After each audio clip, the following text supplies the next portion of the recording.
The following is brought to you by the People's National Party. Make the trumpets play.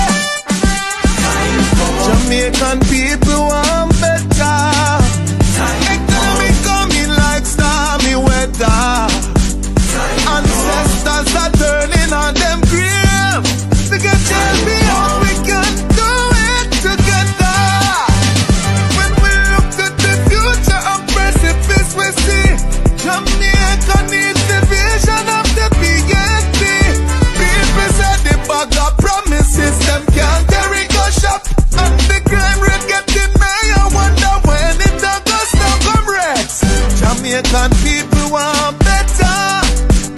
Economy coming like stormy weather.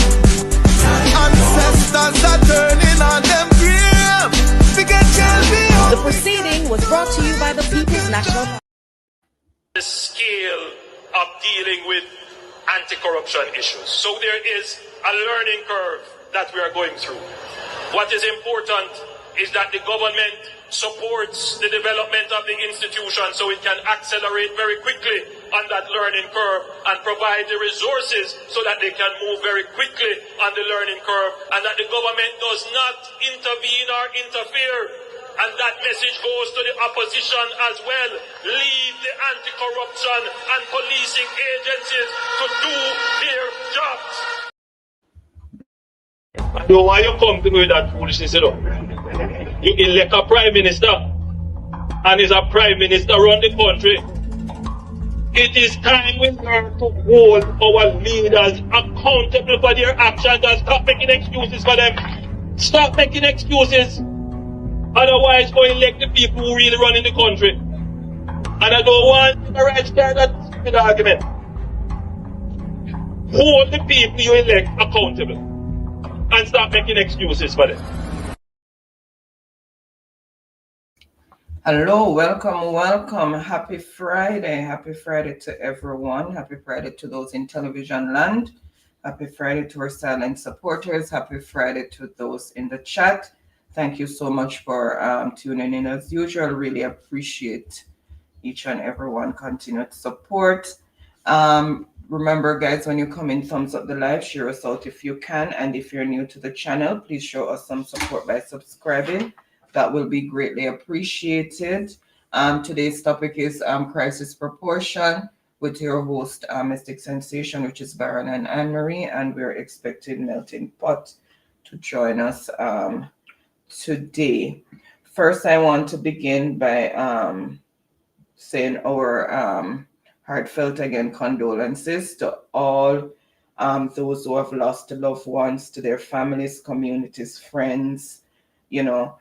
So far it says that there are 19 deaths and there are 5 more that is supposedly unconfirmed. So our condolences to everyone who's lost a loved one. We're not wanting to hear any of this, but unfortunately it is what it is. So our condolences go out to those who've lost loved ones. Also, I want to, if anybody who's associated with the authorities, or if anybody from the authorities are listening, there's a town in Lacovia in St. Elizabeth where the people are marooned and they're in very, very dire need. I know everybody is in need right now, but these people are totally cut off and they have limited water and food supply. Again, the community is Slipe in Lacovia, St. Elizabeth. If they can try and get their way up there, because they're totally marooned, the roads are blocked, they cannot get to and fro. So again, I'm appealing for the residents of Slipe in Lacovia, St. Elizabeth, appealing to the authorities to see if they can get them some assistance. And I'm just going to say umbrella welcome to those in the chat, because persons are tuning in from Jamaica and have limited power supply. So we are going to try and get into the program and get through as much as we can.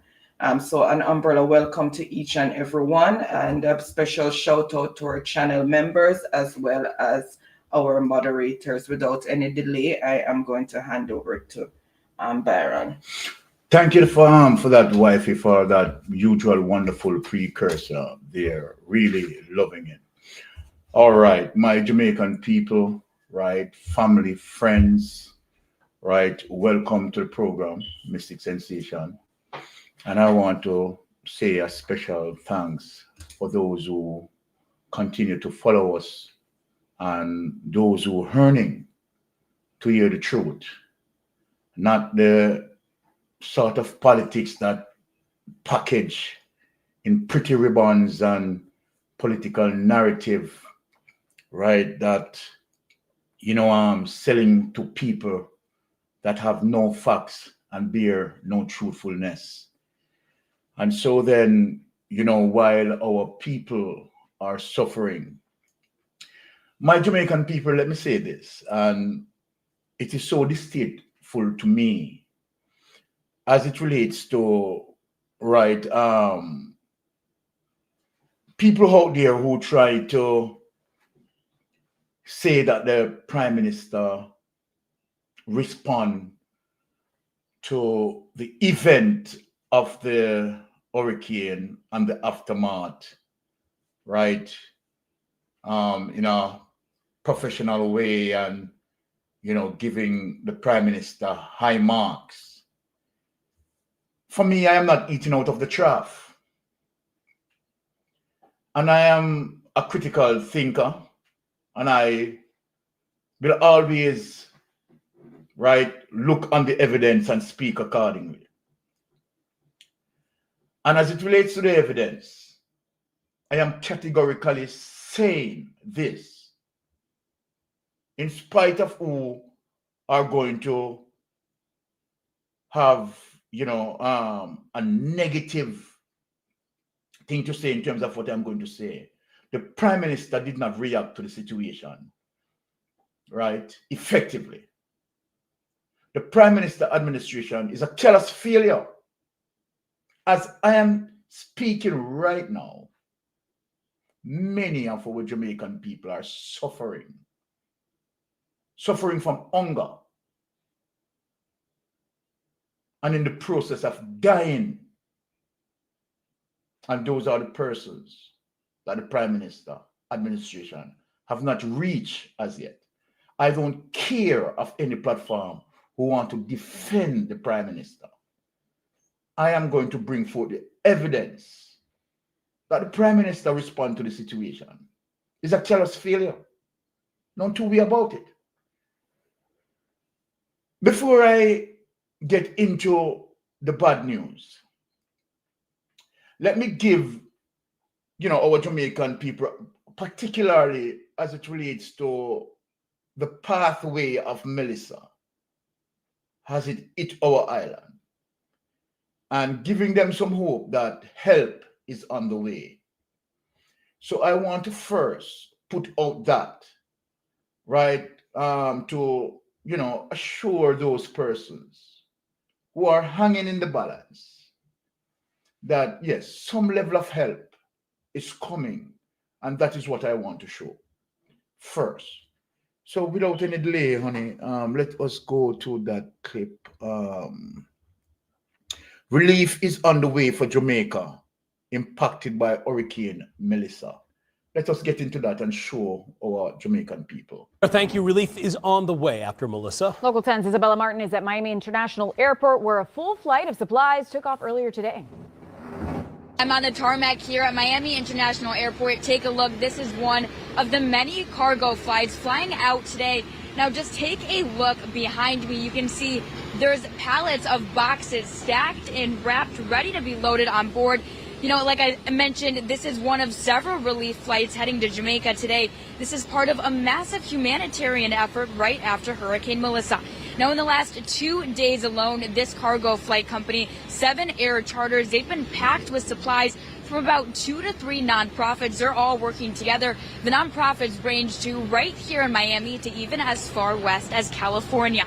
Now, today, the past 2 days, they've transferred more than 162,000 pounds of air, and the flight we're joining is carrying nearly 40,000 pounds of relief items. I want to introduce you to Mike Mendez. He's the CEO of 7 Air. We're just going to talk with him. Mike, good morning. Good morning. So tell me, why is it so important that you're transferring all of these items to Jamaica? Well, we've seen the need. The people of Jamaica, with the devastation that's going on, need all the help they can get just from the film that we've seen in the newscast. So, our company, our chairman of the board and the board of directors have decided they're going to do whatever efforts are necessary to assist in taking cargo down to them, whatever is necessary until it's necessary. We'll continue to keep you guys updated as soon as we land in Jamaica and all of this humanitarian aid is given out. For now, reporting at Miami International Airport, I'm Isabella Martin, Local 10 News. Isabel, thank you. Commercial flights have... Take that away. And I want to say on behalf of Mystic Sensation, right, many thanks to all the donators who have been donating. So we have to put the politics out of this. And I am saying thank you, right, to assist our Jamaican people who in need, dire need, right? I mean, of all the blessings that we can, provide you in saying thank you for every single help that can meet it out to Jamaica. We need all hands on deck, whether you're PNP, whether you're GLP or whatever P, and for international entities who are helping, on behalf of Mystic Sensation, we are saying a big thanks to you all. Every single effort we appreciate in the help, right? Now, having said that, let us dig into the program and we are going to do this. All right. So, my Jamaican people, in spite of all of that, right? Oh, accept Lied. Okay. Answer Lied. I think Lied is coming in. Answer. Yeah, Melting Pot is coming in. So let us answer. Yes, okay. Oh, sorry about that, because Melting Pot, I think Melting Pot is trying to Melting Pot is trying to come in. So let me say to my Jamaican people, again, we are talking about a big thanks, right, for all the donators. We really appreciate it. Every help and any help that we can get. Once again, thank you. Okay. Oh, Melting Pot is not. Guys, Melting Pot sending his apologies. He'll not be on today's show tonight. He's having some issues with his throat. Oh, okay. He's having a cold, so sometimes that start with the sore throat and stuff. So sure. Okay. His apologies. All right. So yeah. So all right, Melting Pot. Feel better soon. Yes, feel better soon. Right. I know that, of course, again, you will just re-energize and after your ailment, of course, you'll be coming back bouncing on Mystic Sensation. All the blessings goes out to you, my brother Melting Pot. Take care of yourself. All right. That being said, let us take on the mission. One thing when it comes to anyone from the Titans, we all has the ability to proceed, right? So let us go into and let me say this. Let me create a background for people in terms of saying, okay, Byron, why are you bashing the Prime Minister in all of this and so forth, the Prime Minister administration in all of this? I'm going to explain it. It is the Prime Minister who called on this unto himself when the Prime Minister is, overlooking, right, without being, the Prime Minister was very insensitive in terms of putting on a grade to himself to say that his response is an A- response. Prime Minister, there's no need for that. Right? People are dying. That is the focus. The focus is to save people's life. That should be the focus. And so then that is how you bring the politics in all of this. So when Mystic Sensation start to speak, I don't want people to say, You understand? We are just, politicking and so forth and so forth. The Prime Minister did this. Right? No, and I am upset to the fact that as we speak, people are suffering, people are dying, right? And all know the Prime Minister administration haven't gotten access to these people. And I sit and I see some platforms that try to say that the Prime Minister couldn't do better, right? No, that's wrong. The Prime Minister could have done better. The Prime Minister took a helicopter, right, over an entire area that was damaged, and the Prime Minister was so insensitive that the Prime Minister did not assemble basic necessities and travel with at least 2 helicopters, right, to help, right, to alleviate the problems that impacted on these people.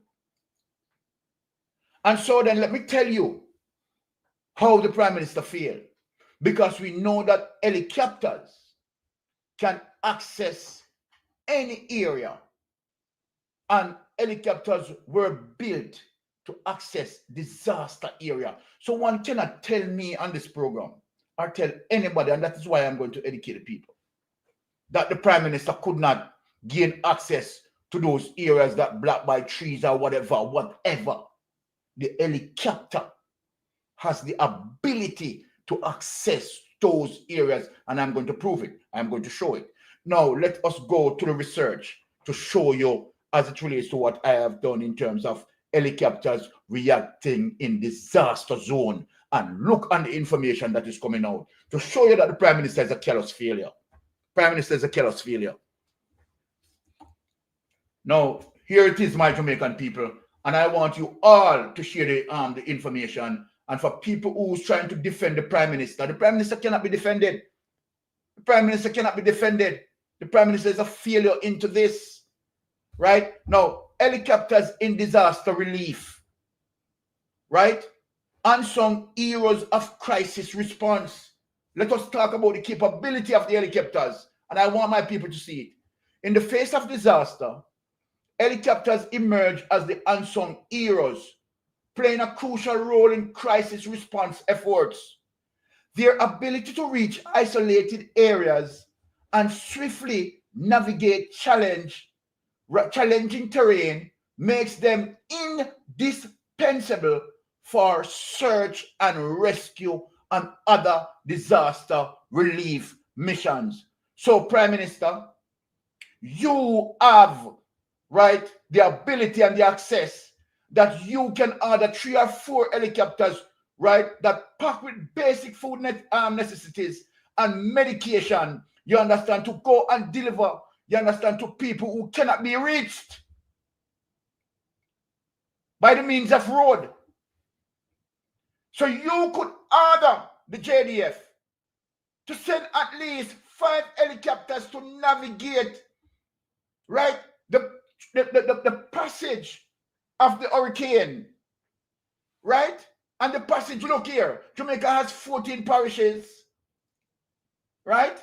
Jamaica is not big like New York.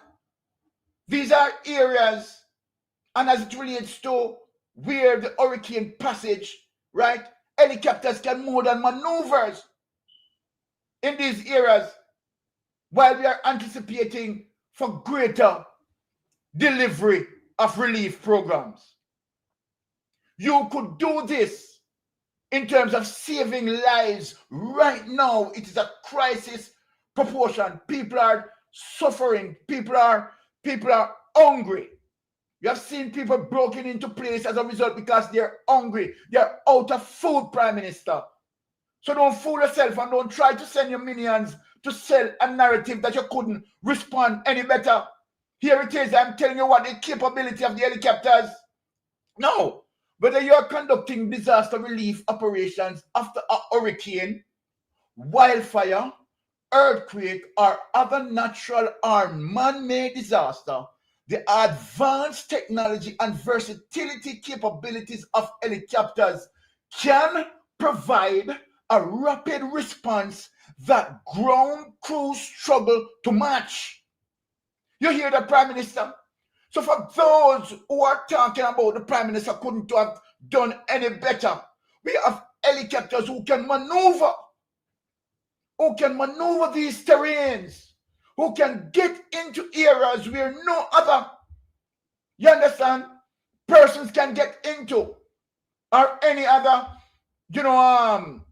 huge vehicles are, if you have road access cut off, helicopters are appropriate to use. And here is the information.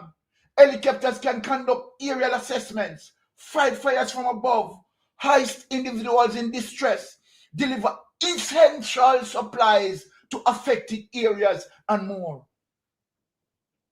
So what are you telling me, Prime Minister, on platforms who are doing this and try to say that the Prime Minister couldn't respond any better? It's a callous failure, and don't do it. I don't want to hear it. The Prime Minister is a failure. The Prime Minister administration is a failure. I don't want to hear that.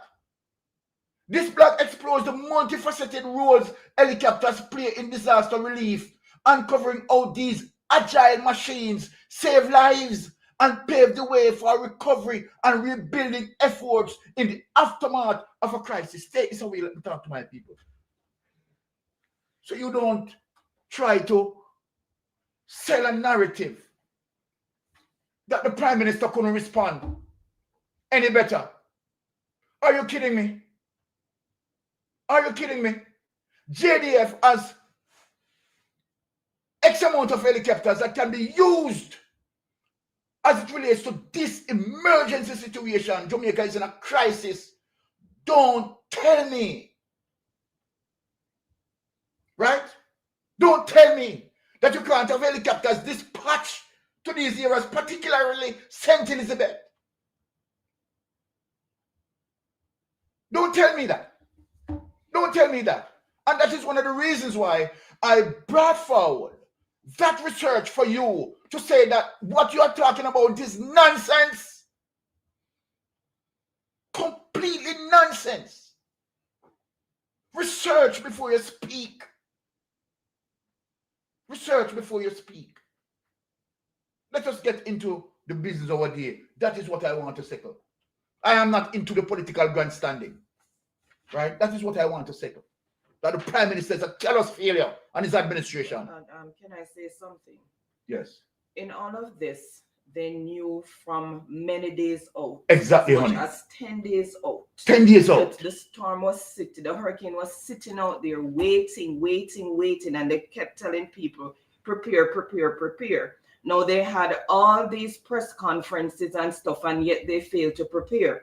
First thing where they went wrong, late cleaning of the drains. MPs were not given money where they lied that money was given. Next thing, they're telling people to get water and yes, get their supplies. But at the same time, the government failed to get their supplies to supply the people. Because we have 14 parishes, we have many towns and cities and towns. What they should have done, they know the parishes that were going to be greatly hit.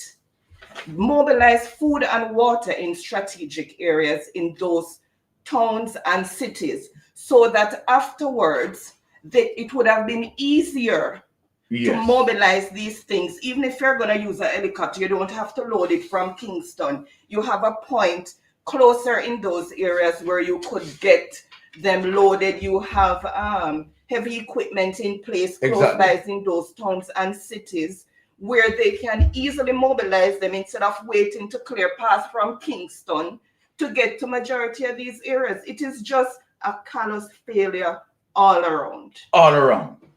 All right.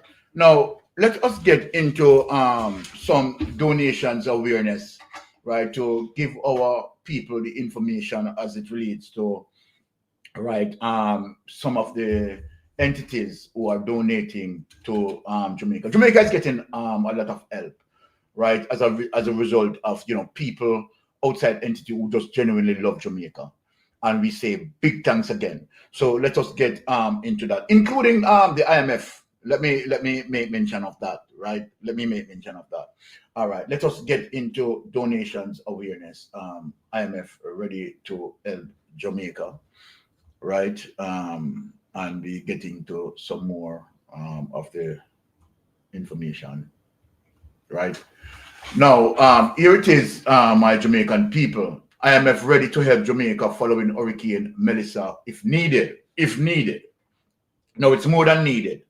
Nigel Clark, Deputy Managing Director at the International Monetary Fund, IMF, and Jamaica, former Minister of Finance, Dr. Nigel Clark says, while Jamaica is well prepared, right, the fund stands ready to support recovery if needed following the passage of the devastating Category 5 Hurricane Melissa, right? So there it is from just Nigel Clark coming from there. Let us skip that and go into other entities now. Entities who have donated, right? So the IMF is promising that if needed, right, they will assist. Let us get into, but we want to know that, who would like to know the that what sort of assistance that IMF is going to give, because we don't want to go back into any form of loans and get tied down and burdened down. You know, we don't want that. If they are going to genuinely help, yes, we will accept that. To make a donation, we don't need a loan. Exactly. We want them to make a donation. We don't need a loan. We owe them enough already. So let me say that to IMF. If you are going to help IMF, it should be in the spirit of a donation, not a loan to Jamaica. So if that is your help, I can tell you, sir, just keep it. Keep it, please. Because you're not going to tie us down in debt that we tie down. So let me make it clear that if your help is not giving us, you understand, as a gift, donations, right? And you are going to assist us through loans. We don't want that assistance. This is not the time and place for that assistance. We don't want that assistance. You understand? We want true, genuine donations. Okay. So let us put that out there. Now let us look in terms of true, genuine donations. Right? The Revo Miami Heart Carnival. Let us get into that because we want to put this out of the way to reassure our people, right, that some efforts of help, and we need to be thankful to these people. And also, before you read that, because yes, I don't think you have it, the Prime Minister of Canada has pledged $7 million to the Caribbean. I'm not sure how much of that is going to Jamaica, but I'm sure quite a bit of it is going to Jamaica. But yeah. So we have to give the Canadian Prime Minister $7 million for that. To the relief effort. So thank you, Canada. Thank you, the Prime Minister, Carney, to really help us out there, right? All blessings from Mystic Sensation to Prime Minister Carney here in Canada to pledge that. We thank you, sir. Right. Now, Miami Heat Carnival donate $1 million to support Melissa recovery. Right. Here it is. NBA team, right? The Miami Heat, in partnership with the Mickey and Madeline Harrison Family Foundation and Carnival Corporation, have made $1 million donation towards Hurricane Melissa relief in Jamaica. On behalf of Mystic Sensation, we want to say welcome, thanks. Much needed help, and we appreciate that, right? We are saying a big thanks to you. Now, take that away. Let us get to, all right, none other than our Jamaican brother, the Bombastic, right, putting out, and let me say this, I have to, before I bring in Shaggy, I really have to say Shaggy is a true spirited Jamaican. Shaggy loves his Jamaican people. This is not the first time that Shaggy is donating. Whenever it comes to any crisis, Shaggy is one of those persons who always put out the effort to deal with donation, helping out his Jamaican brothers and sisters. And I think that, you know, Shaggy, believe you me, an order of distinction that you have achieved, yes, you more than deserving of it. Not like the order of distinction that going to Christopher Tufton, right? We know how that go. right? But of course, you truly, right, deserve your order of distinction, sir. Right? It is not like you're helping to gain fame or anything. You have already been there and done that. You've been famous, right? But it's your heart, and we see your heart as a wonderful person. We are saying a big thanks to you, Shaggy, right, to be doing this. And as I said, it is not the first time that you have donated.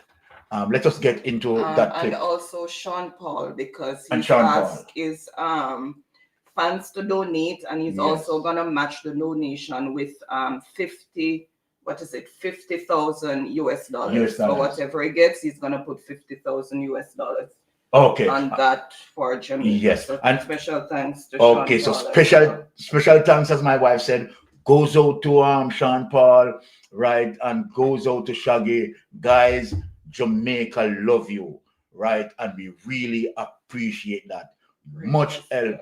Out of many said, how much Amber Group donate? All right, we soon gonna say now. We soon gonna say, don't preempt me, because you know me have to touch the Amber, right? And you know what? Let me tell you something. I want to touch him on the 7 o'clock show, because the 7 o'clock show is going to hot him. And there's someone want to touch him. So just relax. We are going to deal with that.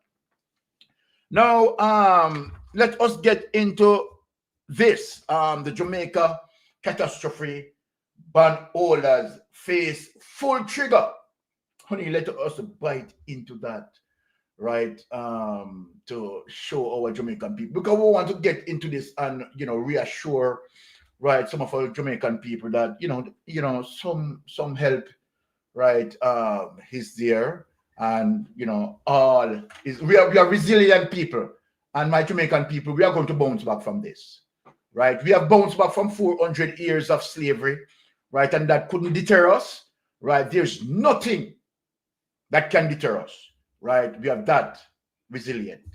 Now, investors in Jamaica catastrophe bond now face a full trigger event that would force payment of the entire 150 million bond to help the island deal with fallout from Hurricane Melissa. That's according to Florian Seaga, chief executive of Icosta Investment AG, a Swiss investment firm specializing in alternative fixed income strategies. Right? We expect the cat bond to pay out in full, or at least close to it. He told Bloomberg on Tuesday, no, close to it. It's supposed to be paid out in full. We meet all the parameters as it relates to the devastation of Melissa. Now, Rune Sura's old bulk of Jamaica property exposures from Hurricane Melissa report. Jamaica's cat bond, which was arranged by the World Bank, is designed as the ultimate backstop to help provide funds to pay for only the most extreme weather events. The last time a weather-related cat bond paid out in full was in connection with Hurricane Ian in 2022, when several bonds suffered 100% loss in principal, according to Artemis, a data provided specialized insurance link securities. And so there's a graph on my Jamaican people, right? Jamaica narrowly missed getting any coverage from its cat bond last year when Hurricane Beryl hit, after it was judged that the air pressure required for a payout wasn't reached. But no, we passed that air pressure that was required, right? That's despite the fact that Jamaica Prime Minister had declared the island a disaster area. So this time around, right, all parameters have been met, right, and we need full payout, right? Full payout. No, yes, take it away, honey. Before you continue, somebody asked a question in the chat about how much the UK has pledged to donate. So the UK has pledged 2.5 million pounds in emergency humanitarian funding, and then later on they will give an additional 5 million pounds for further supplies. So 7.5 million pounds in total so far. with a 2.5 million to be released shortly, and then later on the 5 million will be made available. Okay, so there's a lot of money there coming from. So I don't see where we should really need any what you call it there from IMF. Loans. We don't need any loans from IMF. We don't need any loans from IMF. They're giving us money. We want it in the form of a donation. They've kept the country down long enough. It's time that we benefit back from them. They've been making a lot of money off us in terms of interest. It's time they give something back. People want to hear my wife. Why my wife is getting brave. My wife is calling out the thing, you know. And which is true in terms of what he said, right? IMF has benefited from all the austerity measures that they put in place, and all the right? Interest that they and all the interest that we have to pay back. It's time they give us something back. So my wife wanted a loan. We need a donation. My wife looks serious than me, you know. So, all right. Now, let us get into something here, because all of these donations, let me say this, Jamaica, and might be some people say Mystic Sensation don't go there. We have to go there. We have to go there because we have a kleptocratic government. I mean, a lot of people don't like it. Don't bother with that. That is not the time for this, Mystic. It is time for it. It is true. It is time for it. Because the People's National Party have 28 members. I'm just asking the People's National Party to monitor, not the dollar, every cent. Every cent. We have seen where the Prime Minister is so insensitive that he is now trying to seek donations. And of his face, what happened to the people who are suffering that I need to show? Let me ask you a question, Andrew Honest. Let me ask you a question. Any part of your property damage? You have big drainage system up in your yard, you know, and you make sure so you're well safe and secured. Me don't want to see your face for no donation, boss, for Jamaica. Put the people who are suffering. Context matters. Learn that, Prime Minister. Context matters. We don't want to see your face on any donation for Jamaica. Put up a picture as it relates to the devastation in St. Elizabeth, the devastation in St. James and other places. We don't want to see your face, boss. What? The donation to come to you? We're afraid. We're afraid when you hungry donation. And I'm going to tell you why we're afraid when you hungry donation. We're afraid of you, you know. Afraid, we're scared. Right now, many of us are worrying as it relates to the amount of donations that we are getting in. Right? We are hoping and praying that it meaningfully used for what it ought to be used for. We're scared that we're scared that your administration, we're scared till we're weak. We are afraid, we are worried. Let me say that to you clearly. Just ask on Instagram. Let us get to this and show the Prime Minister why we are worrying. We don't have no time to play around here, sir.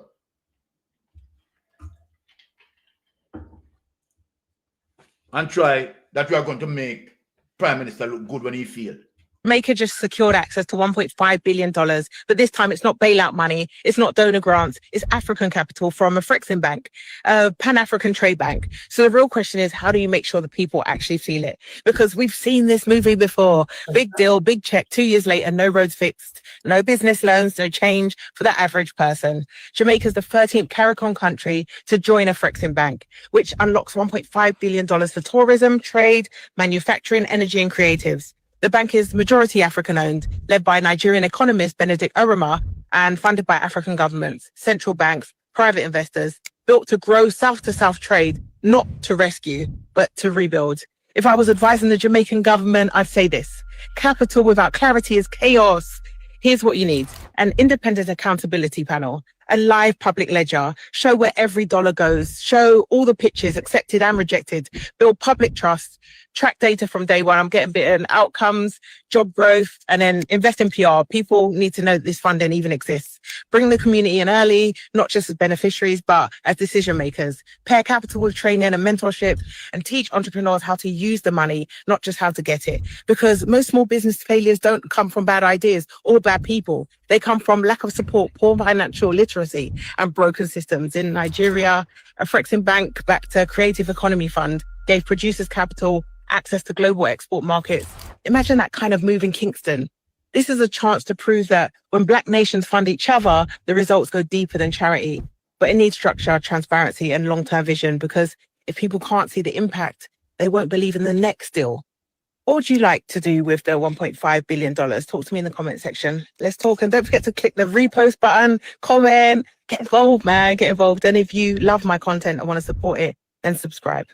All right. Wonderful. I love that message to the Prime Minister. And let me reinforce that message, Prime Minister. We are also telling you that, of course, we need an independent accountability committee to assess every single dollar. But since you hit yes, the committee, go ahead. Because Dana this morning spoke about committees that they have established, and I would Yes. advise the government to go back and rethink about those committees, because there's no accountability, because not on any of those committees can you find an opposition member. Why? All those committees are just made up of government MPs. Where are the opposition on where's the opposition on these committees? I don't understand. And these are supposed to be committees that are going to help in the recovery effort. Where is the opposition for accountability and proper oversight? And you know, you mentioned something, honey, which is very important, because even this, the way how Andrew Wallace is treating it, if you notice, and mainstream media, let me speak about mainstream media. Mainstream media is not highlighting anything that the opposition is doing, you know. They're lucky. Right? They are not highlighting that, you know, because mainstream media controlled by the Prime Minister, PBCJ, right, is in the office of the Prime Minister. So them lock out the opposition, right, that, you know, people not seeing the response from the opposition. And I am going to give the response from the opposition. The opposition is responding effectively. And so then meanwhile, dealing with the disaster, he's playing the politics. And then people come and tell me not to play politics.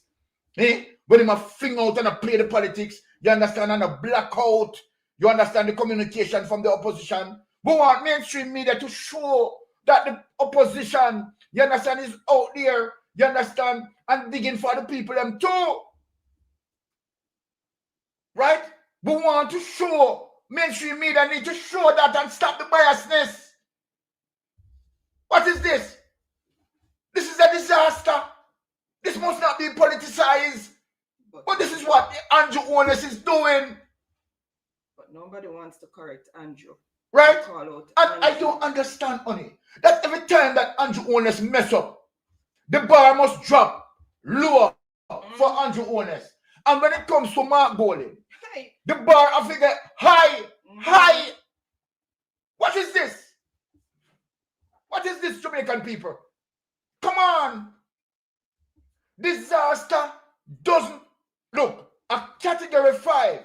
It never looked as well. Never have GLP or PNP on it. Everybody. It comes to Jamaica and every Jamaicans are affected.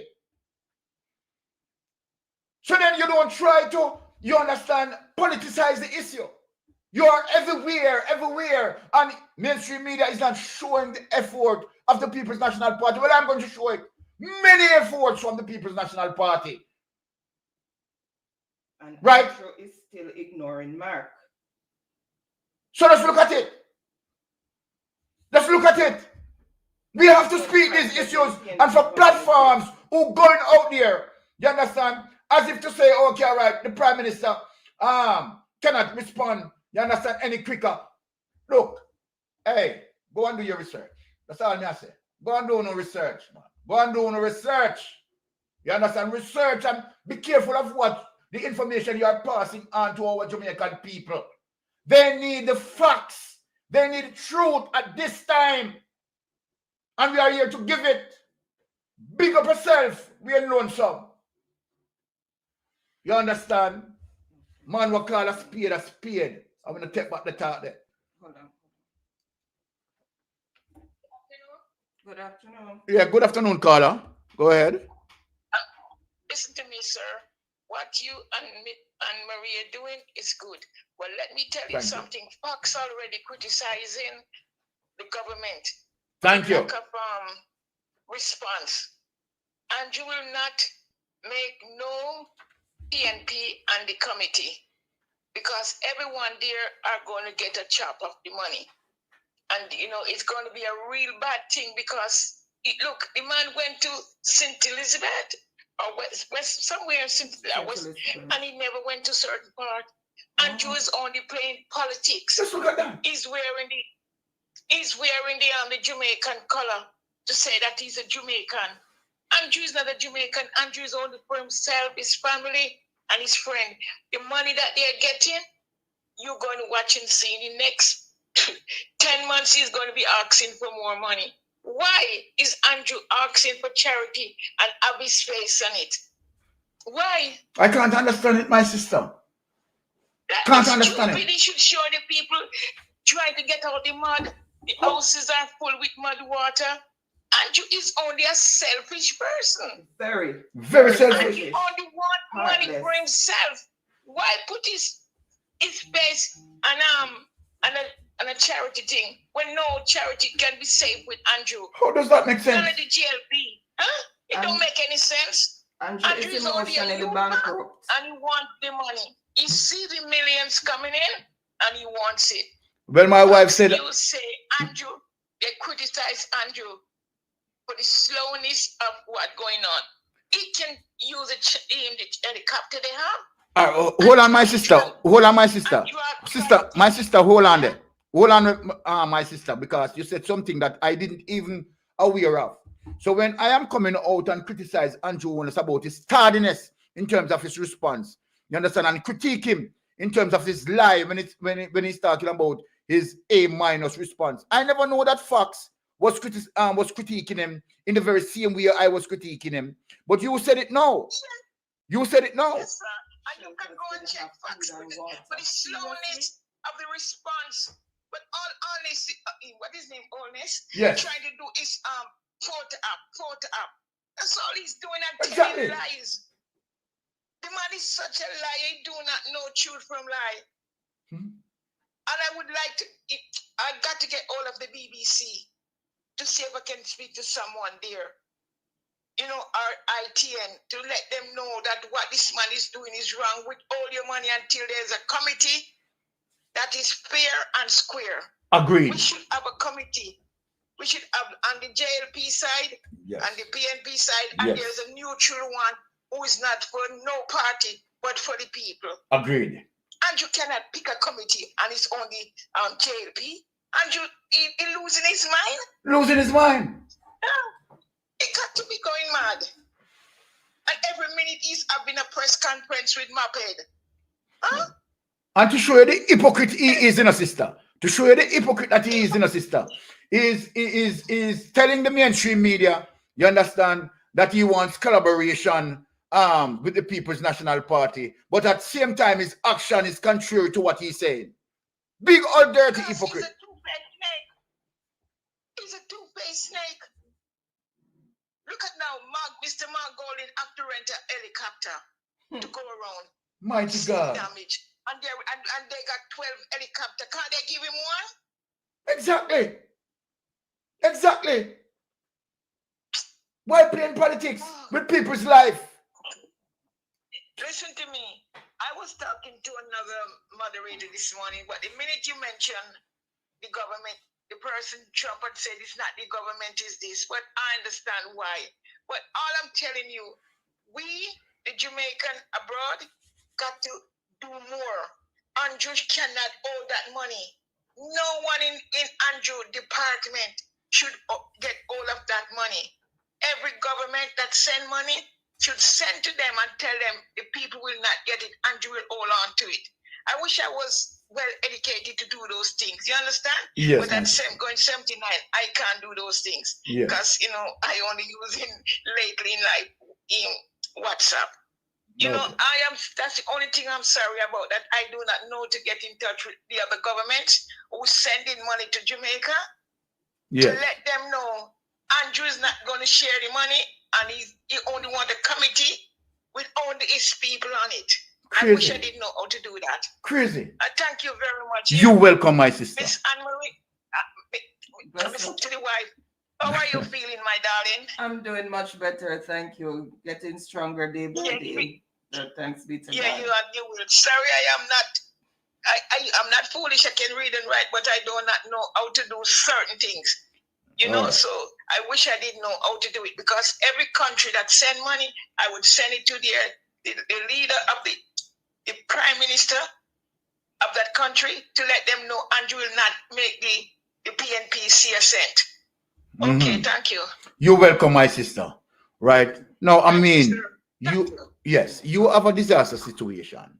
But even this today, I saw where Faval was meeting with the Prime Minister from Cayman, who has donated quite a lot of stuff to us, and she was talking about a gift. I'm like, a gift?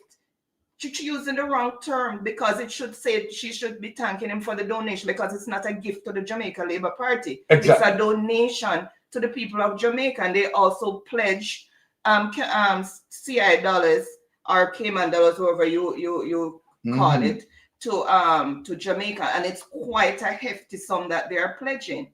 And she's talking about gifts. It's not a gift.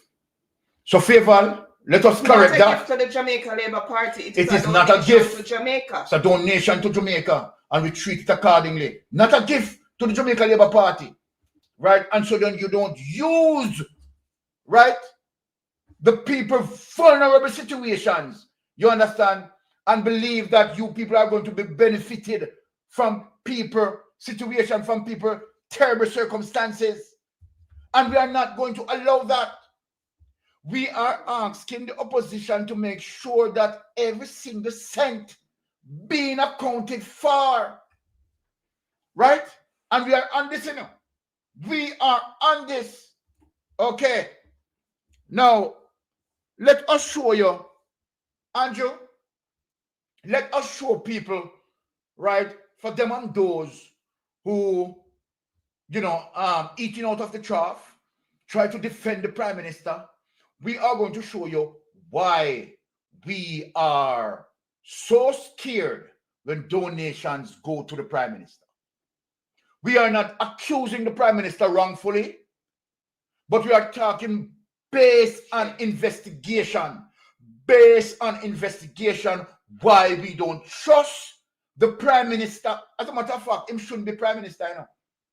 Him should step out of the government and anticipate, right, as it relates to investigation, the completion of investigation. He shouldn't be dealing with these things. And yes, a lot of people now will like it, but Mr. Sensation has said he should step away totally. Shouldn't be involved in this. Now, let me show you, Prime Minister, why we can't trust you. And we will never, ever be able to trust you.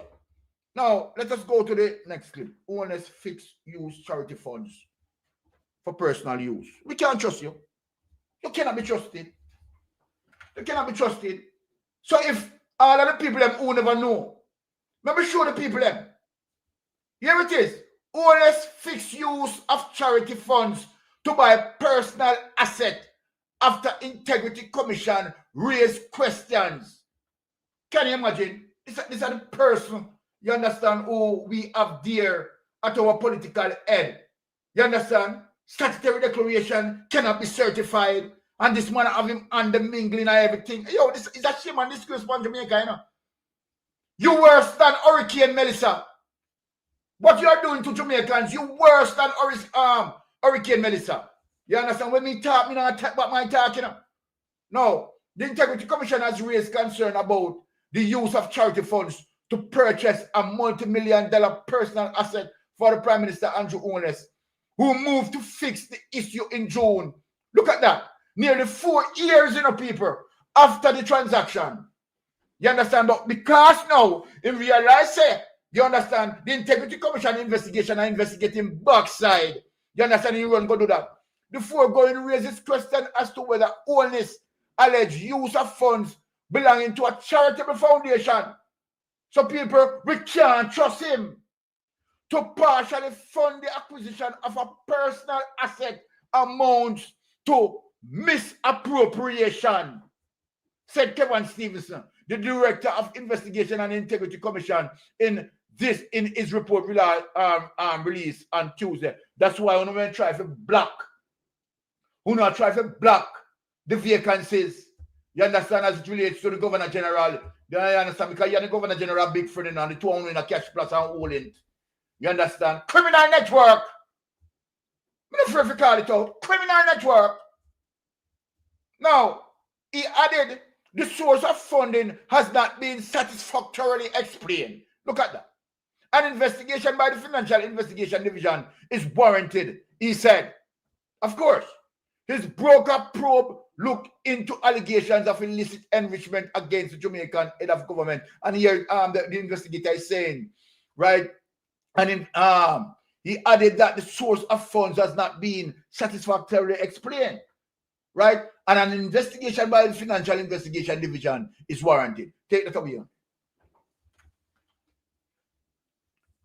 So then, why do you think we should trust him? Eh? Why you think we should trust him? And let me say something what we're going to speak about tonight. Just imagine. Hey, Jamaica, on the wake up now. Jamaica, you people need to wake up. I am going to show you something in terms of what Andrew Holness is doing right now as we speak. Dushi and Savadia, which I am going to touch in extension of that, 7 p.m. The Prime Minister is using him again. After the Prime Minister had used him for COVID-19, where he failed miserably. You tell me that if you employ a company to carry out a particular task and the company fail at that, why are you giving the company contract again? So me they ask Andrew Holness, do you have any shares as it relates to Dushi and Savadia business? Do you have any shares? Because what I'm looking at, right? It's political kickback in front of my face, Particularly when we know that Dushi and Savadia had given you $5 million US. We are going to talk about that later. So we can left that. So the people are suffering. The people are dying. And at the same time, you find ways and means to hustle the effing people. At the same time, you find ways and means for the hustling. Hey, Jamaica, I'm not stop you. Let me just rest that until later. Yeah, because this Larkin is asking the same question. And Madam Dana said it took him 24 hours to make the website, and yet the website is all about Andrew Holness. It's not the people that are suffering. So what is it? Is Andrew's donation? Let me just leave that for later, honey. Let me just leave that for later. On the tune in 7 p.m. Because 7 p.m. Now this man claiming. Yeah. In spite of what the people are going through, you are the ways and means for hustle. We are on you, We now make you get wet. Now, Jamaica, let me say this. Because a lot of people are not looking on the ripple effect of Melissa.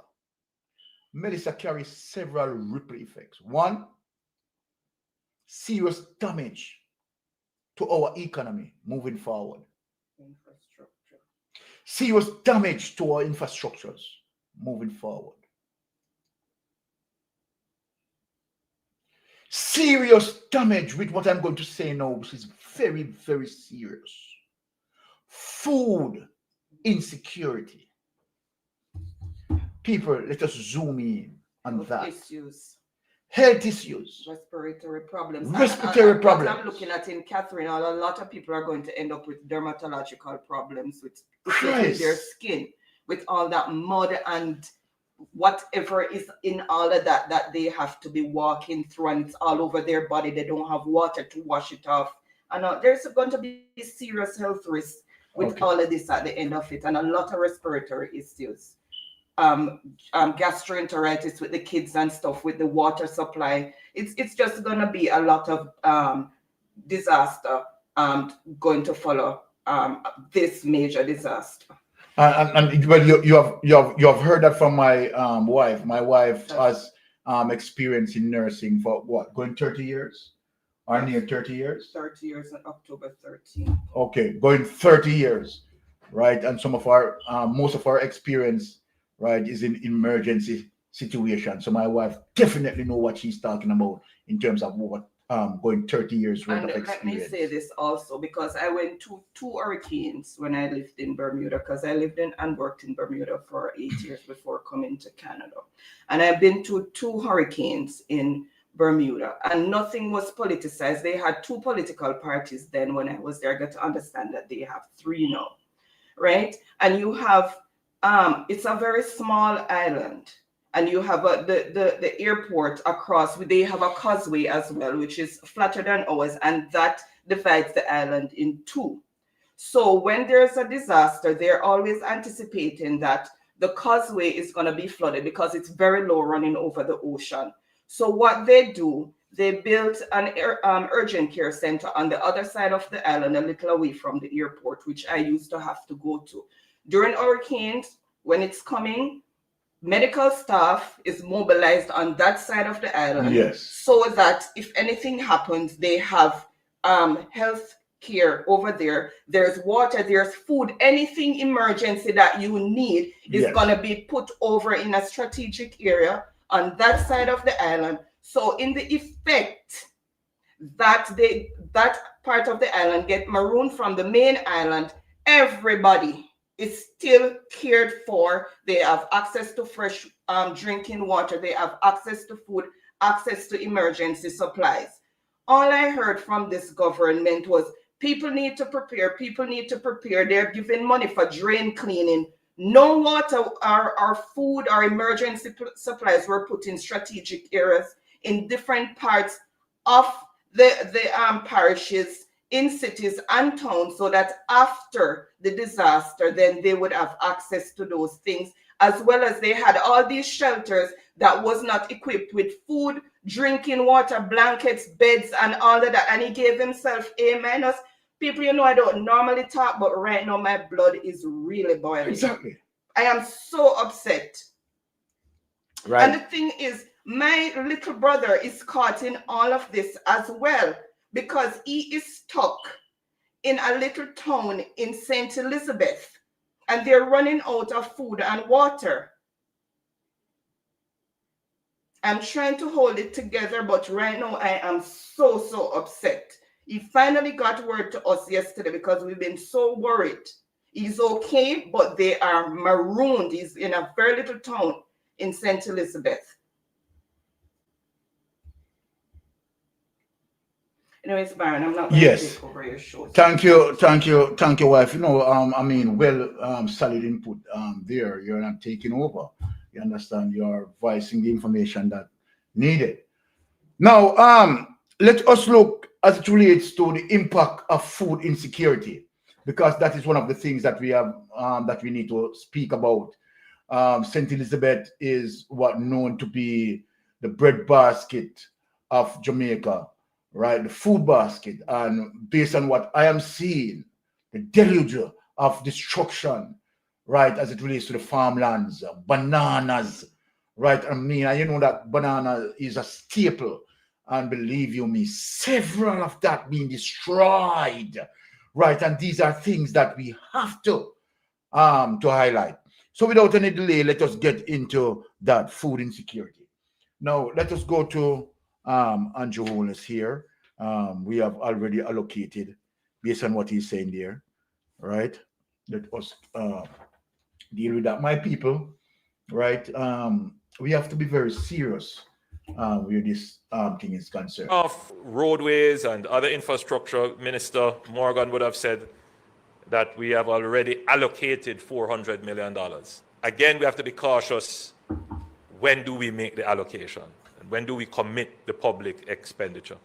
I think we have a good measure right now. We have done a good balance in giving all constituencies a minimum threshold of about $3 million, and that is to be used for drain cleaning or other civil works that is necessary to prevent.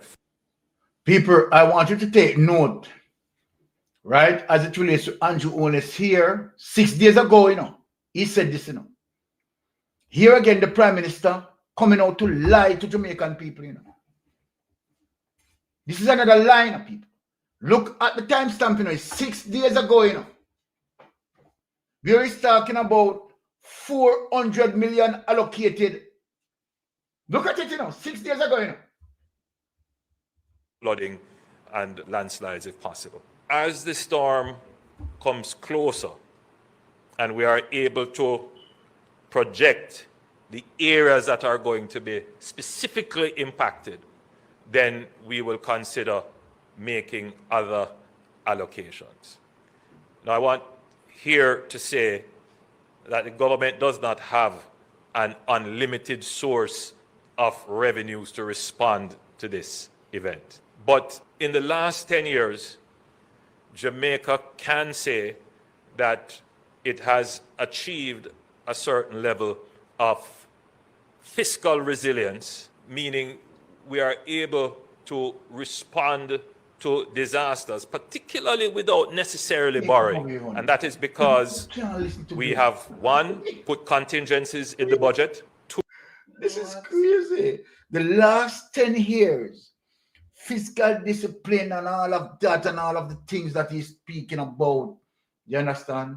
The last 10 years of Andrew Holness administration, trust me, worse than Melissa.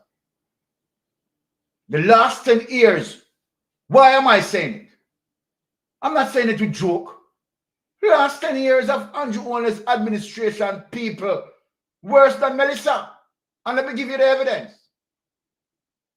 The Auditor General, the Accounting General cannot be accounted for $3 trillion and accounted for under Andrew Holness administration again as it relates to Melissa and how the Prime Minister respond to it. It's chaotic. Now, let us look on food insecurity. Jamaica Gleaner. Let us go there. Because this is very serious on the people. Now, there's a date, people, January 27, 2025. I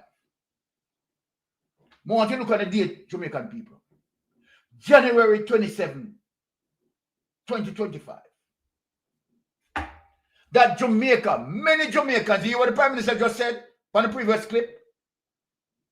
This is January 27, 2025, and this read, many Jamaicans grappling with food insecurity, inability to afford a healthy diet. I could bring these things to surface.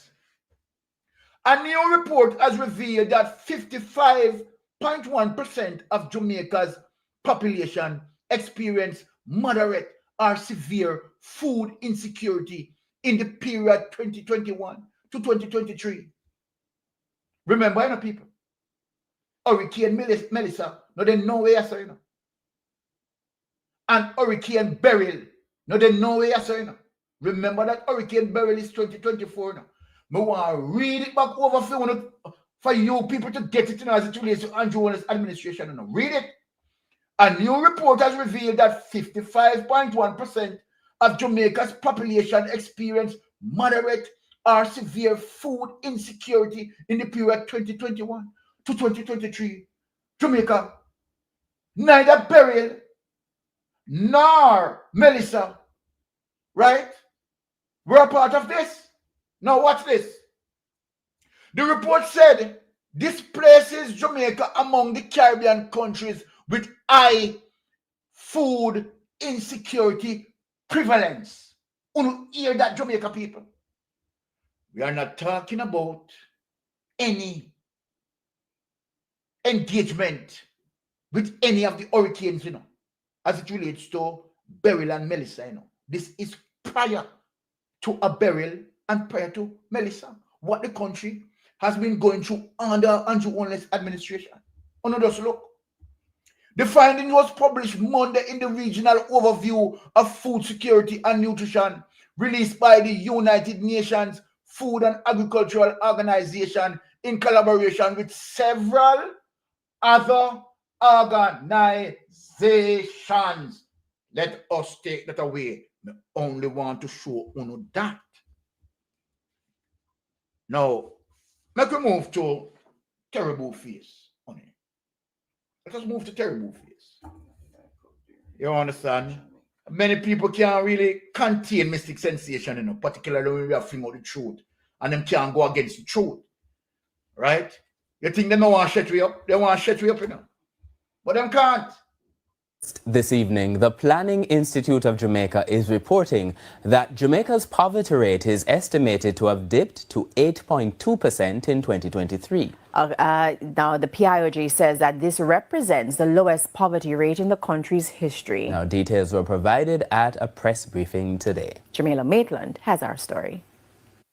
Jamaica's national poverty rate declined from 16.7% in 2021 to 8.2% in 2023, the lowest figure ever recorded since poverty rates were first measured in 1989.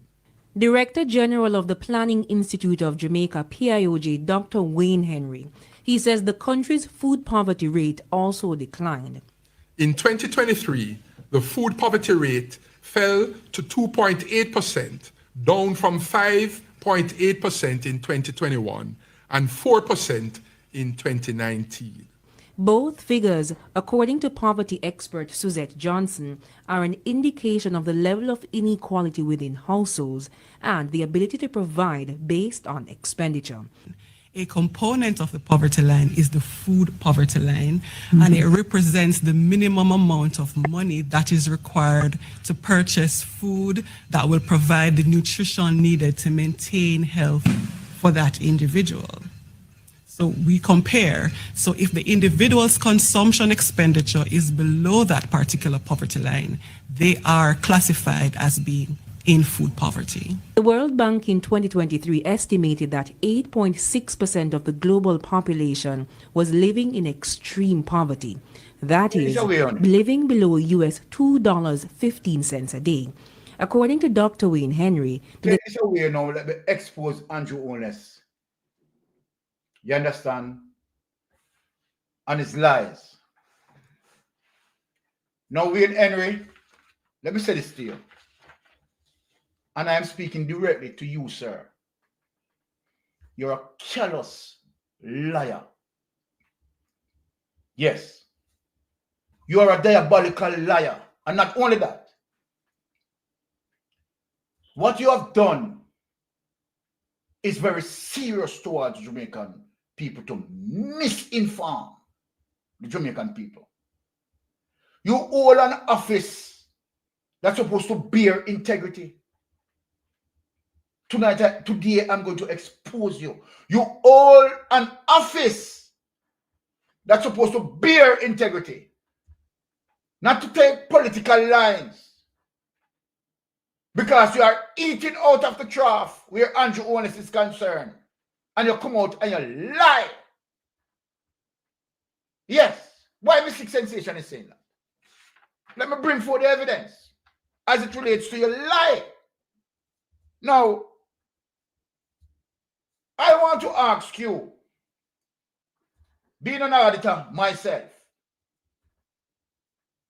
what were the metrics that you have utilized to decide as it relates to Andrew Holness administration bringing the poverty rate from 18%, from 16%, to 9% or to 8%. What matrix have you used? What matrix have you used? That is the question. And that is the question I need to ask to you, right? To show you that you have been exposed as it relates to your lie.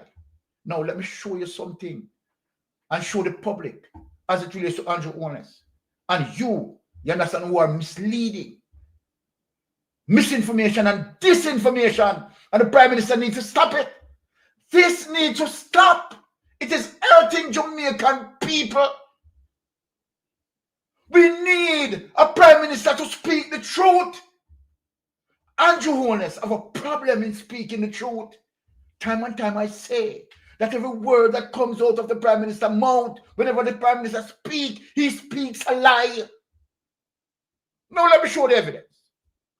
Honey, bring up the Jamaica 22 population housing census result. Let us show Jamaica the truth.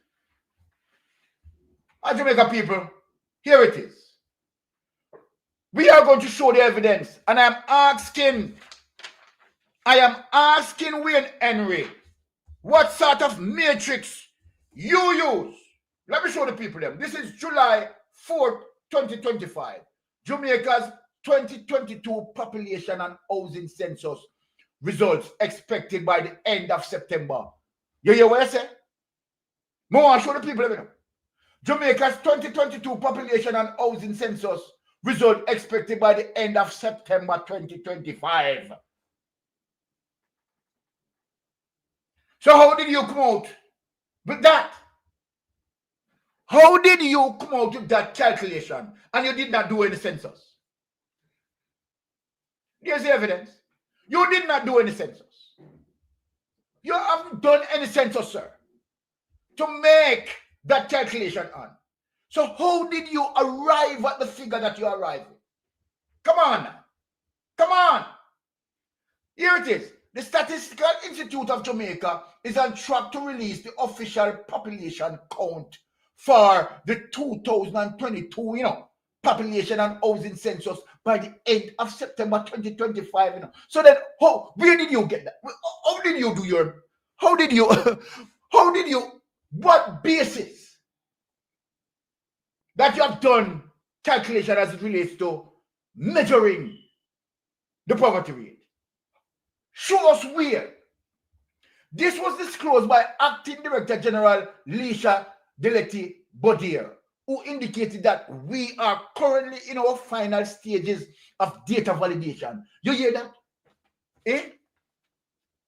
Wayne Henry, let me ask you, have you heard this? This was disclosed by Acting Director General Leisha Deleti Bodier, who indicated that we are currently in our final stages of data validation.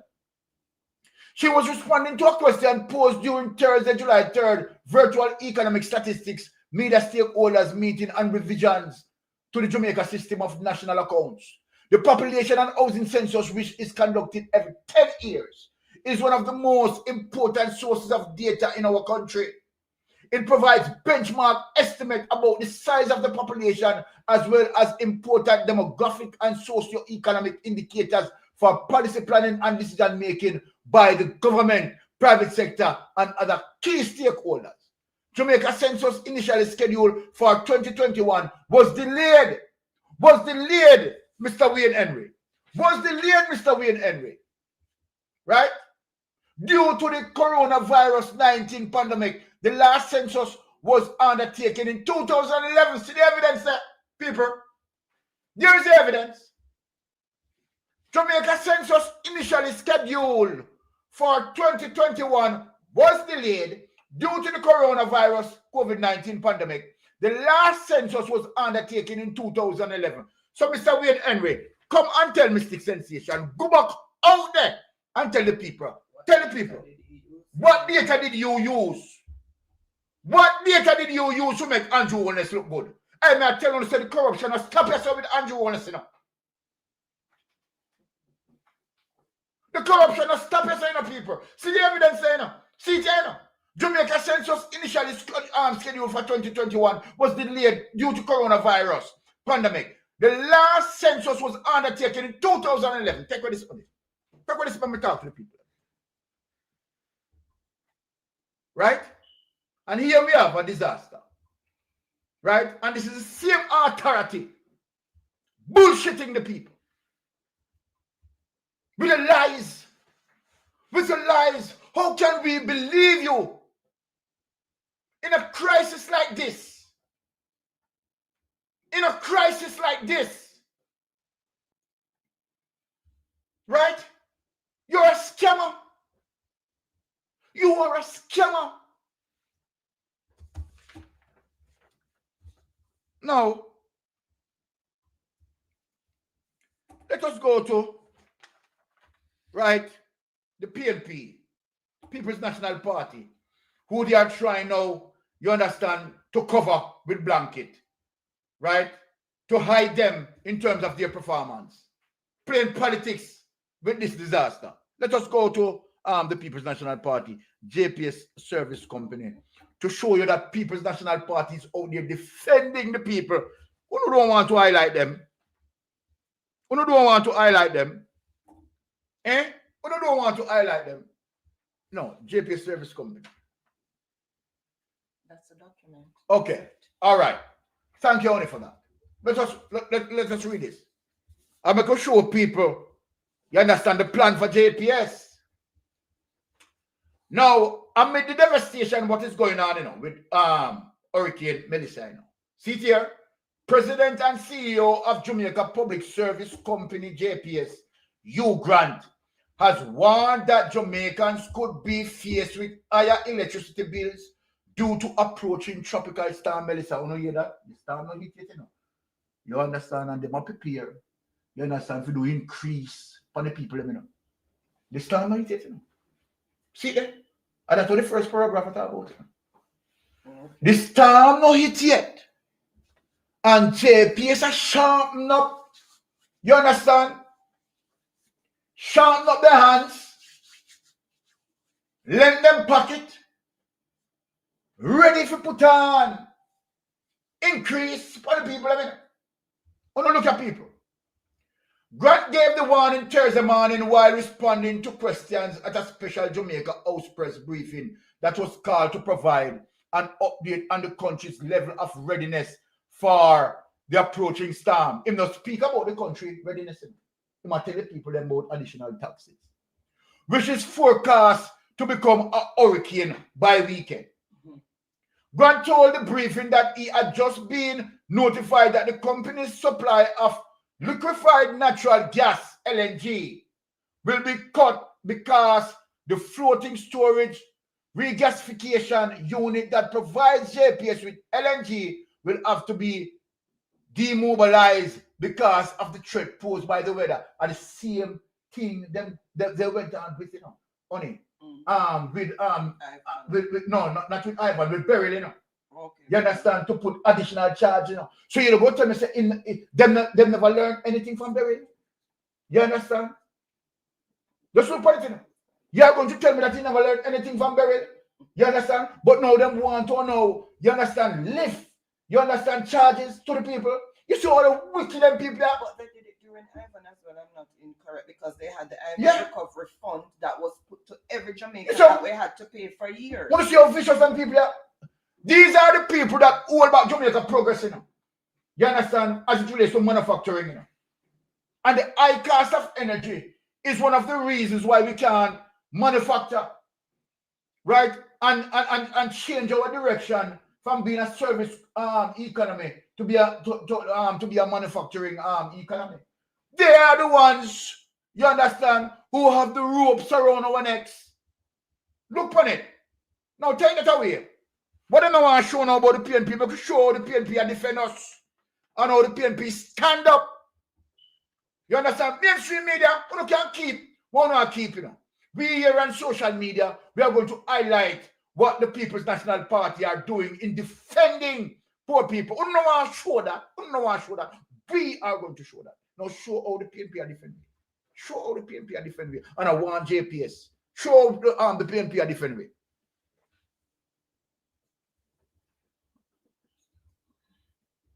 Yes. Released from the People's National Party Media Unit. While we understand the need for JPSCO to protect its assets and possible cost consequences, we are demanding full transparency in how JPSCO billing process is done during this period. With this in mind, we are calling on the Office of Utilities Regulations to monitor the JPSCO billing actions closely, and on JPSCO to disclose the following. 1. A comprehensive list of all billing cycles, their billing periods, and respective meter reading dates. 2.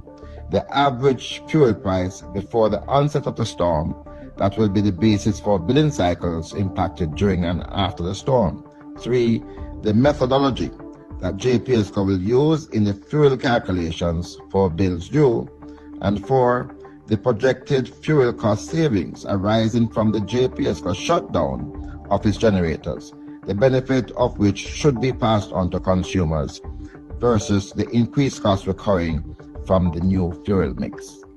The JPSCO's unfair action of generating estimated bills for some customers, including those with smart meters, and of applying unusually high fuel charges after the passage of Hurricane Beryl, is still fresh in the minds of many consumers. In July 2024, I called on the JPSCO to rescind its action of estimating bills, rather than procuring actual readings from the company's digitized billing system. We hope for this terrible action not to be repeated, but that Jamaicans will be billed in a manner that is fair to both the JPSCO and its customers. As I did then, I am again calling on the Office of Utilities Regulation to intervene to prevent any unfair practice by the JPSCO on its customers. I also renew my call for a fully disaggregated bill that would add the transparency needed by electricity customers now more than ever. Visit our website at pnp.org.jm or check us out on Facebook. Now, for any platform out there, you understand, who claiming that the People's National Party is missing, the People's National Party is extremely active. Extremely active. So mainstream media, while I don't try to suppress the People's National Party, social media is here to elevate, you understand, and disseminate their information that they are going against, you understand, the cruelty of neo-colonialists. That is what the People's National Party stand for. We're not going to suppress them. We are here to highlight them. Now, let us get into some of the situations with the monster Melissa that we are dealing with and go through some of that. Now, let us get into that wifey.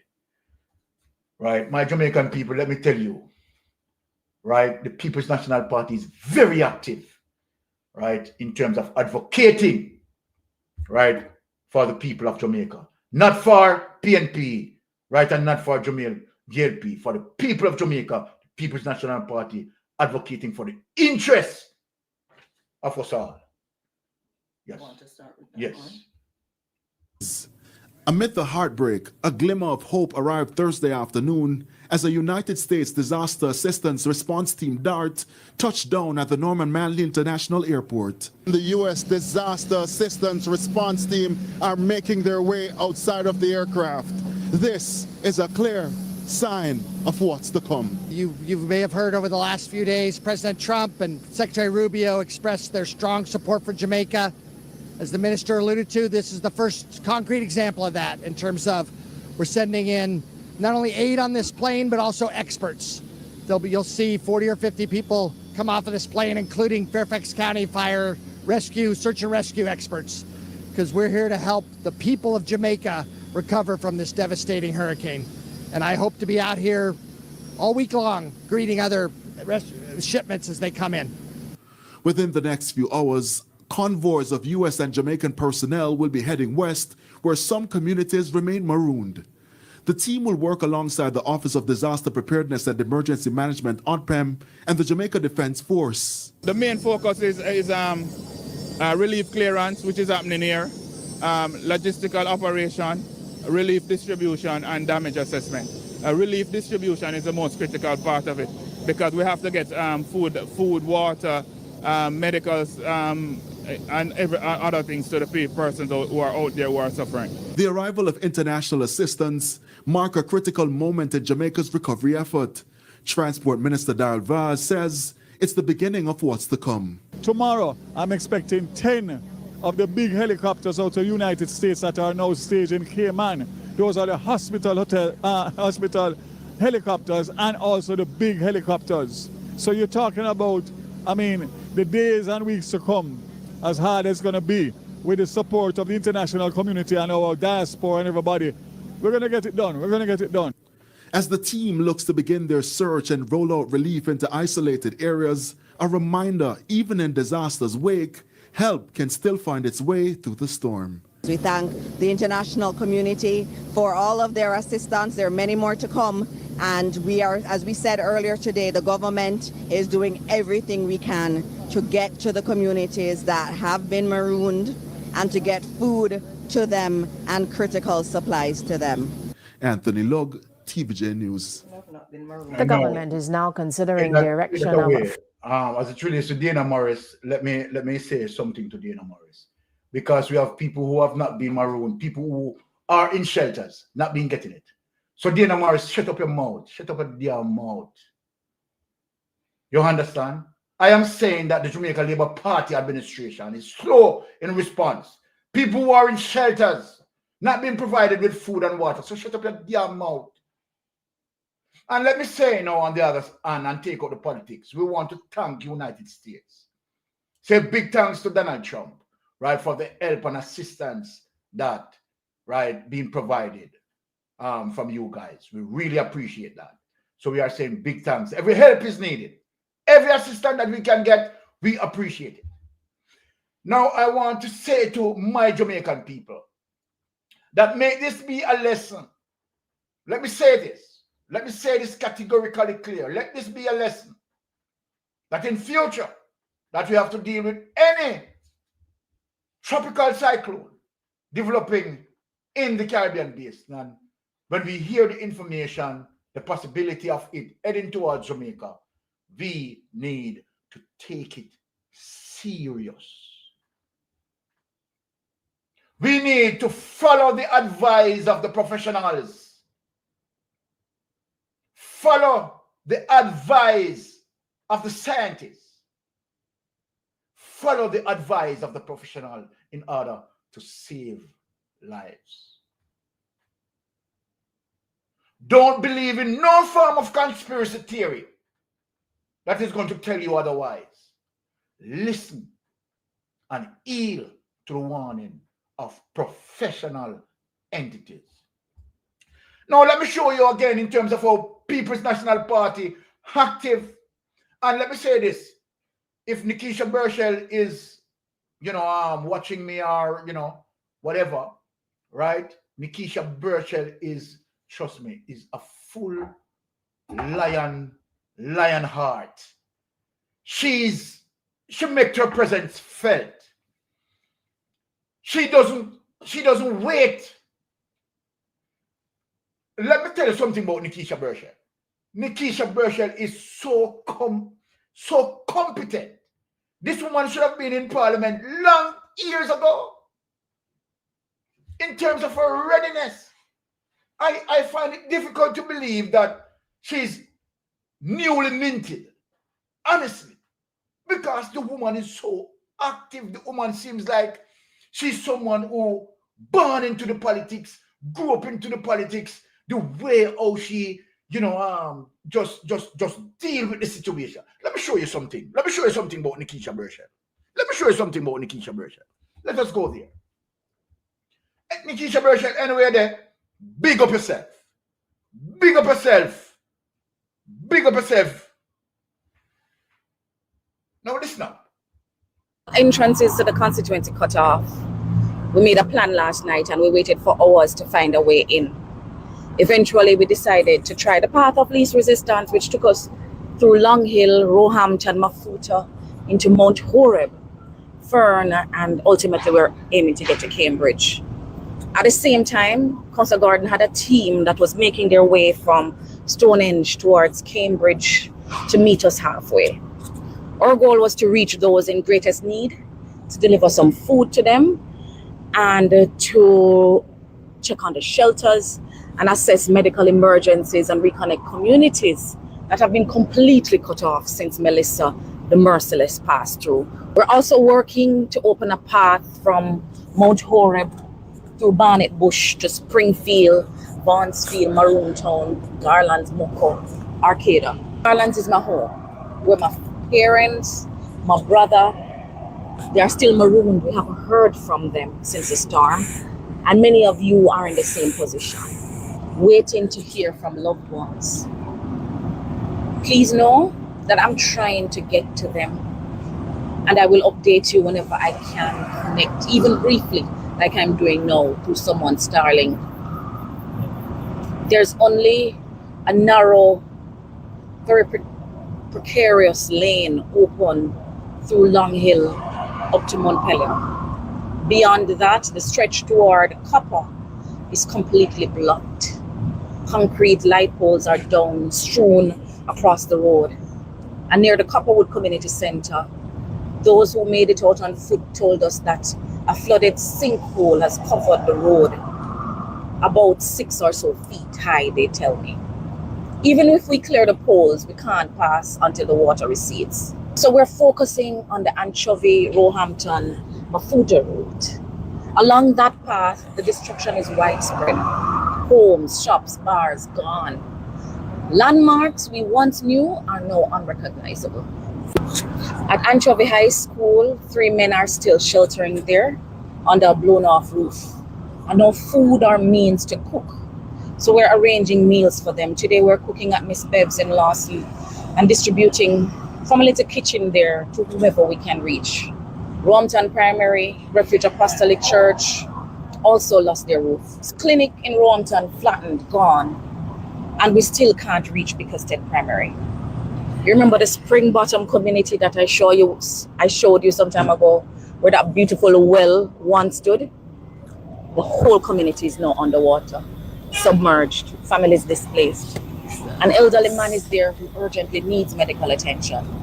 He's at Rasta Matty's home in the Buena Vista area near Spring Corner, Spring Bottom. He has a detached catheter and urinal bag, and it's bleeding, and he needs to get out. Only a small boat can reach him. And in the midst of all of this devastation, something gave me hope last night. A young man was riding his bike, desperate to reach a nurse in Normandy. He was coming from Fern. His girlfriend there, Tekin, to have baby. We had to lift the bike over the poles to clear the path and got him through. So you see, in the middle of that storm, there was still a little hope. There was still love. But that little baby is who we're fighting for. I just hope, as I said, that they don't name the baby Melissa. Take it up. So far, we're aware of a woman in Carlton who is still inside her car. She died. She needs to be airlifted out urgently. Another body was in the ball ground area. Last I spoke, I don't know, a local funeral home was trying to get to them. I don't know where they're going to store the body. And in Blue Hole, a man is believed to still be inside his home. He died during the storm and no way to reach him. This is the reality of rural life after disaster.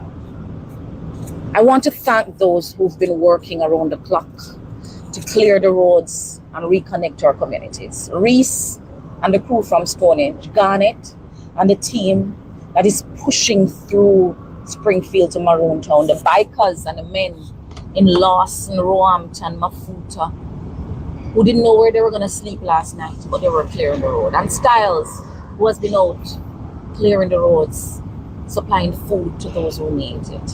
Without pay, without food, without knowing where they're going to lay their heads, they were looking out for their neighbors. That is the true spirit of South St. James. That is what gives me hope. I know that hospitals and commercial areas have to be prioritized. But when we're ready for the conversation, I want you to know that rural people matter too.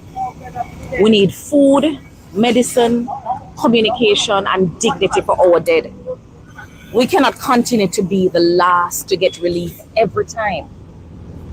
I will continue to lobby for a proper rural disaster response plan and also a development plan for us that ensures our communities are not left behind again.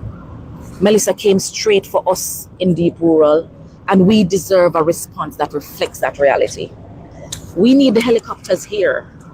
We need the resources where they're truly needed, not for show, not for PR, not to fly over, but to get food to our people, to connect to our communities, and to get our dead to morgues. This is the hardest thing I've had to witness, but it has strengthened my resolve. We will rebuild, we will recover, and we're going to do it together. I'll keep updating you whenever I can connect. Stay safe, South St. James. I'm on my way. I'm coming to you. With all entrances to the constituency cut off. Now, as I said, speak up, Mama Nikisha. Speak up, my sister. I want to say something, Baron, because somebody had asked earlier in the chat, and I'm sorry I was slow in picking up what the person was trying to say of if a helicopter pitch or it lands. Now, in times of disaster and where people are marooned, the helicopter does not necessarily have to have somewhere to land. It can hover and slowly put things down. It can hover and slowly lift people up who needs to be rescued, as long as they have enough ropes and all of that. We've seen it time and time again played out in real life documentaries where they show people trapped in ravines. Yes. Helicopter can't land in a ravine, but they let down ropes with stretcher on it, and you have people go down and help to lift people up, and it hoists them up to the helicopter. So an helicopter does not have to land to render assistance. Exactly. It can hover and render assistance. It can hover and drop food supplies, water supply down, ease it down gently. People go to clear to wherever it is and get it. So that you don't really have to have place for helicopter to land in maroon areas. They can get the help to the people if they really want to. You cannot go against the proper research in terms of, you understand, the scientists, the educated people, right, who are speaking as it relates to the capability of helicopters in disaster zone, right? You can't change that. Proper research, right? So whatever that person is saying, the research is there and show you what the capability of helicopters, right? Now back to Nikisha Burchell, right? She's, so tremendous, right? Just listening to her, we hear the voice of Portia Simpson coming out. We hear the voice of Nanny, right? Ladies who, you understand, stood up and fight for the victory, right? To deliver their people. And this is what Nikisha Burchell has done. Nikisha, anywhere you are, I am saying, my sister, bless up yourself. Continue to do the good work that you are doing. We welcome your input in our politics. We love you, Mama.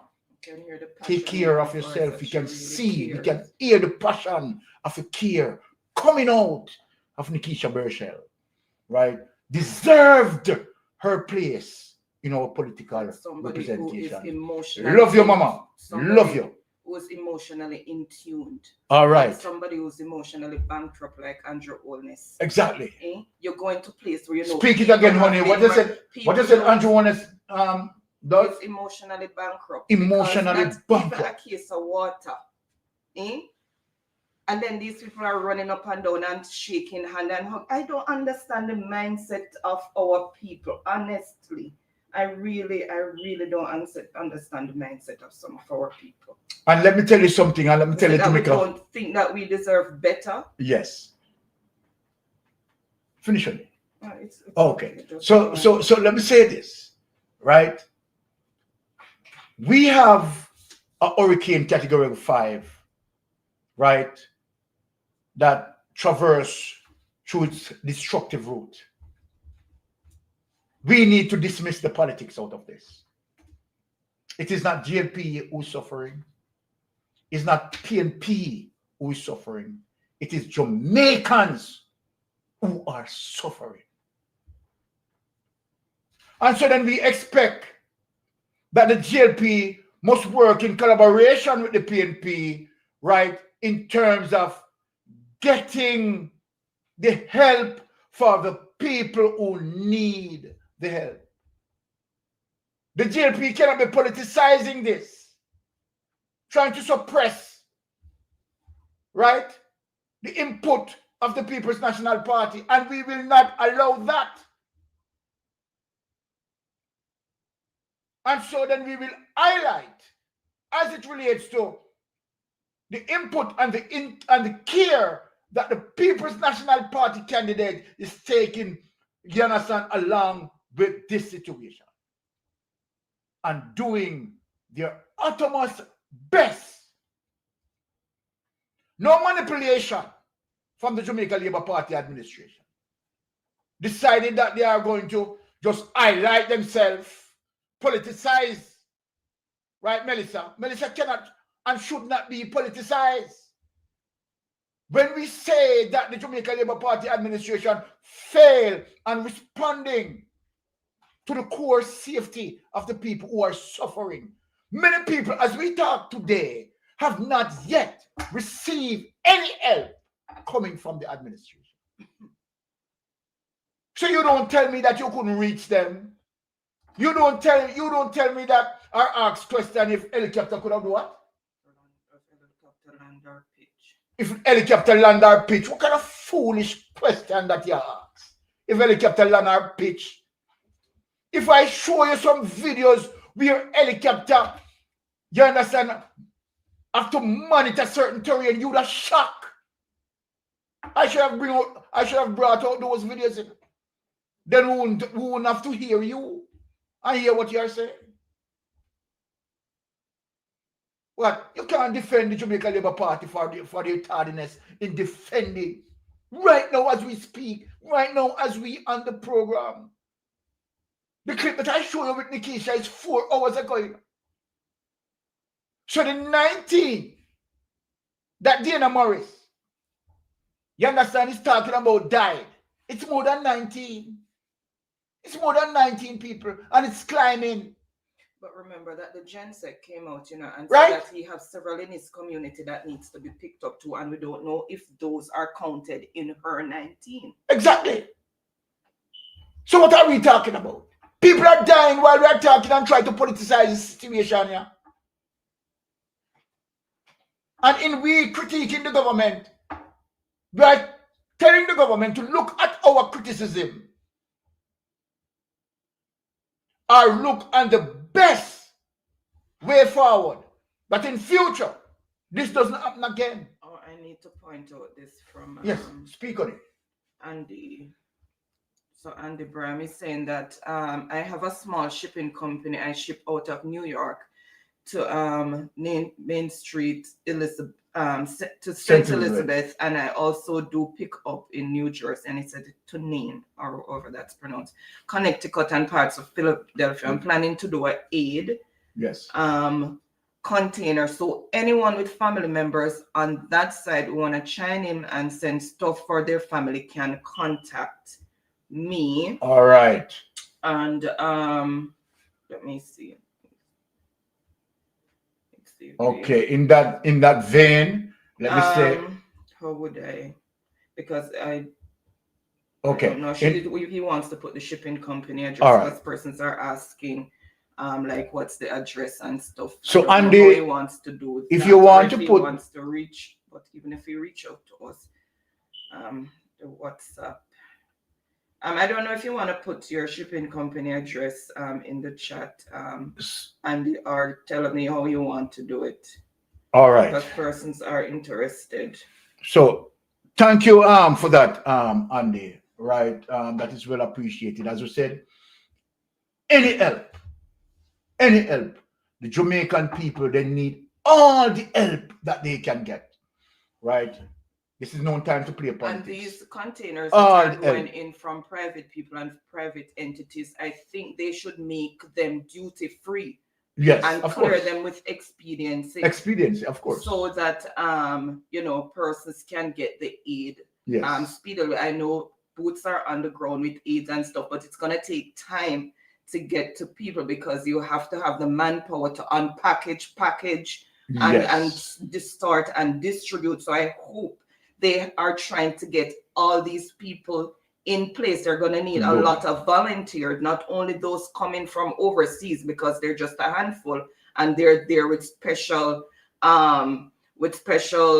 capabilities that are going to be needed elsewhere. Yes. So I hope they're mobilizing people on the ground in different communities to come in to help with distributing these aids that people genuinely need and not play politics with it and lock it up somewhere and just send out a certain amount.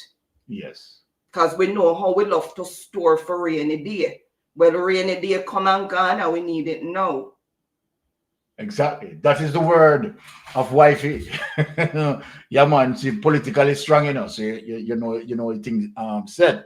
She's not only a nurse, right? She can extend herself in terms of any discussion. You understand? Quite intelligent. Now let us go to the Guardian. All right. As it relates to the town is devastated. Right now. All right. Let us get to that. Yeah, the town is devastated. Right, and then we have one more clip to cover on that. Right. Now, let us look on this. Let us look on this, people, and hearing this from the mayor. Right, in terms of, you know, I'm getting a call here. I didn't even hear it. Hold on. Yes, Carter, you're on Mystic Sensation Live. Please go ahead. Yes, hi Byron, hi Marie. Blessings, my brother. Yes, so this is Andy. Yes, Andy. Andy. Yeah, with the shipping, yeah. Oh, yes. Speak to us, Andy. Right. So I ship out of New York, and my warehouse is in Nain, St. Elizabeth. Yes.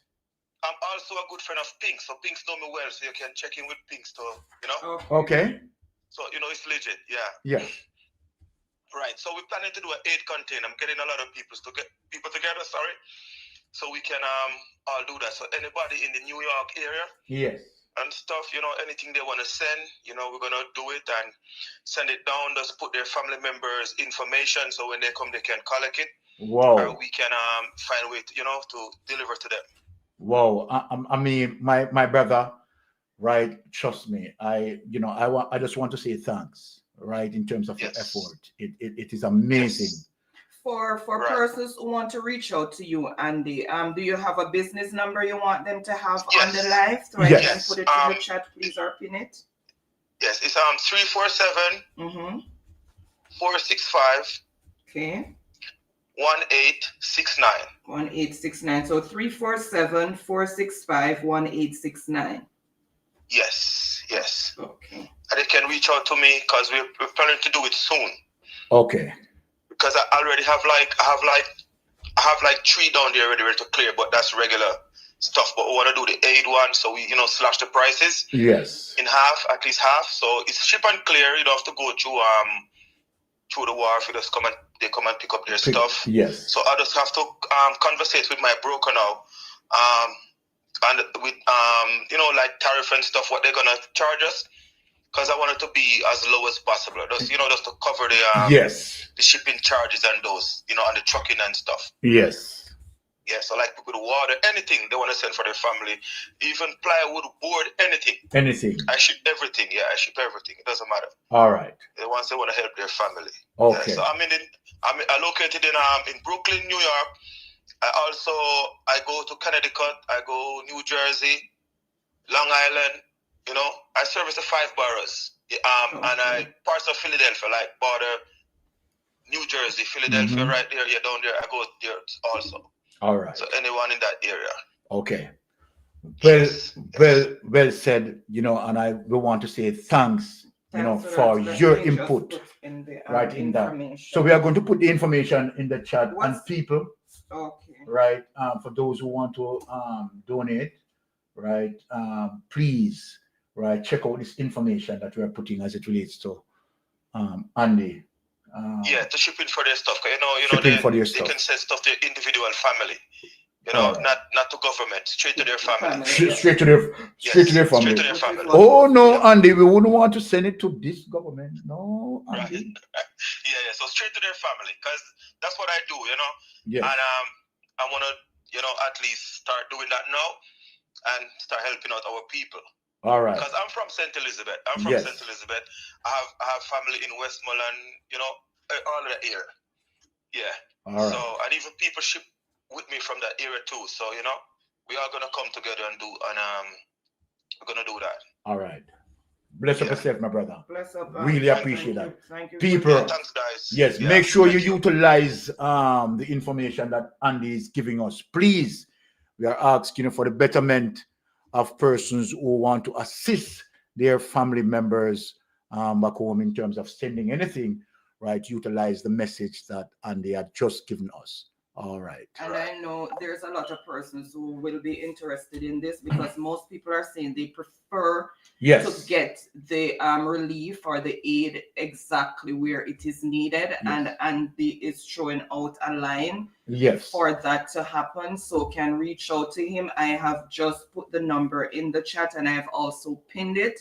So you can write it down and reach out to Andy, and it will go straight to the person who really needs to have it, that you want to have it. So please reach out to Andy and he can help to make this happen. All right. There you have it. Please. Right, as it relates to asking about Florida. No, I don't. He's not mentioned Florida. So I'm hoping if someone is in the chat who is in Florida and is doing anything like this and want to give us the information so that other persons can also have the information to reach out and call us, and then we can highlight the information too, so persons in Florida can also get relief to those who are desperately in need of it. All right. Okay. Anything else, Andy? No. Okay. Let us get into this as it relates to the mayor's experience in terms of the impact of the hurricane, right, as it relates to the St. Elizabeth, people have experienced. Now, the town is devastated. The mayor picking up the pieces at Hurricane Melissa's ground zero. Richard Solomon, mayor of Black River, described terror of 16 feet storm surges. I want to listen in, people. 16 feet storm surges and hours of fierce winds when storm hit, as focus now moves to aid and rescue efforts. Now look at the devastation, people. Look at the devastation. Unimaginable. Right? Just look at it. Now, the mayor of Black River, a town that Jamaica Prime Minister called Ground Zero for Hurricane Melissa, has described the monstrous storm surges and devastation the storm has wrought on its residents. Speaking to The Guardian, Richard Solomon recounted the traumatic experience of riding out the Category 5 storm of the century at an emergency operating center. The entire town of Black River is devastated, he said, and that devastation is so catastrophic that the Prime Minister classified this area as ground zero. Mighty goodness, mighty goodness. Here it is, people. There it is. They're giving you a before and giving you an after. Now look at it. Look at the before. Here's the before. Huh? Look at the before, people. Just look at the before and just imagine what the storm had done. Look at the after. Look at the after now, people. This is the after. What? What a devastation. What a devastation between this and that. Mighty goodness. Mighty goodness. 5 people from Black River are confirmed dead. But Solomon says he has heard of other deaths. More to the listening people. Which he has not yet been able to confirm due to the challenges with communications and transportation. The hurricane came around 8 in the morning and lasted for around 9 hours, during which we were pounded with heavy winds and a lot of rain. We got up to 16 feet, 4.8 meters of water at the emergency operating center.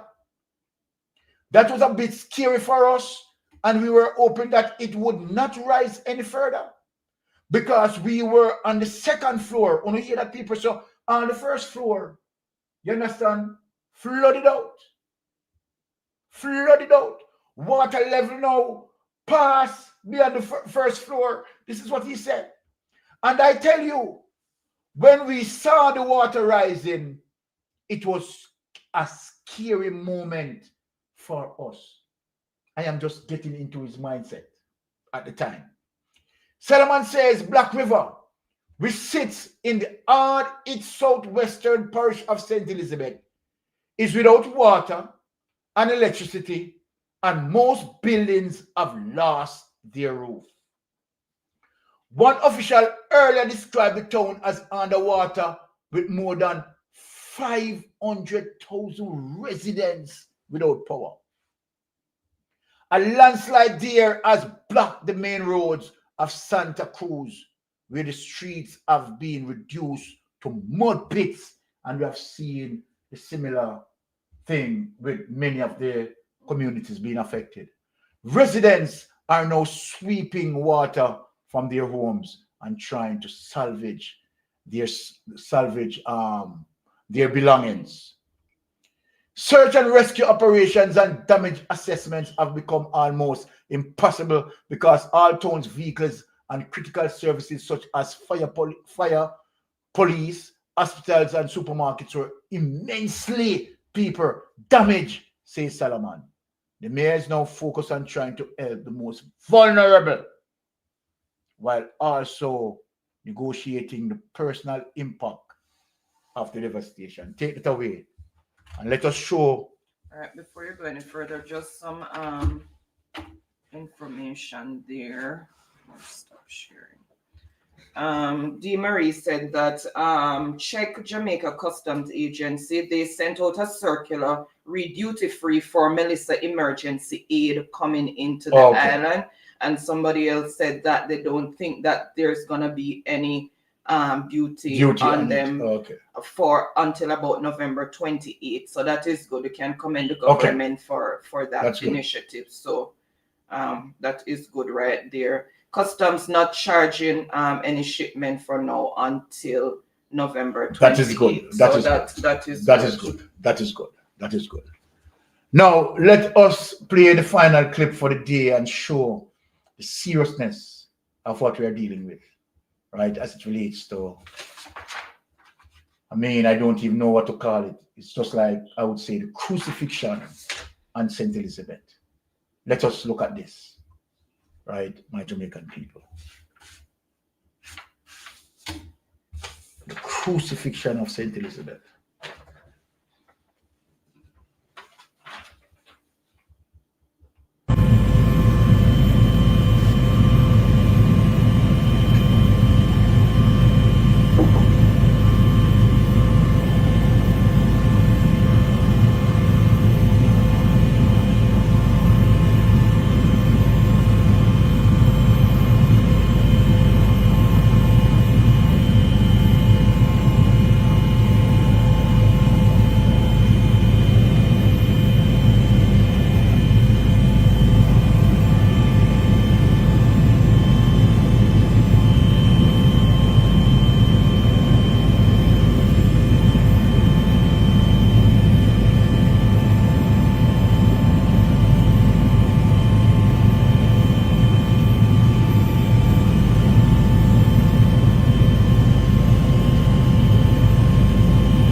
Jamaica. That is, you know, where we are going to end this afternoon show.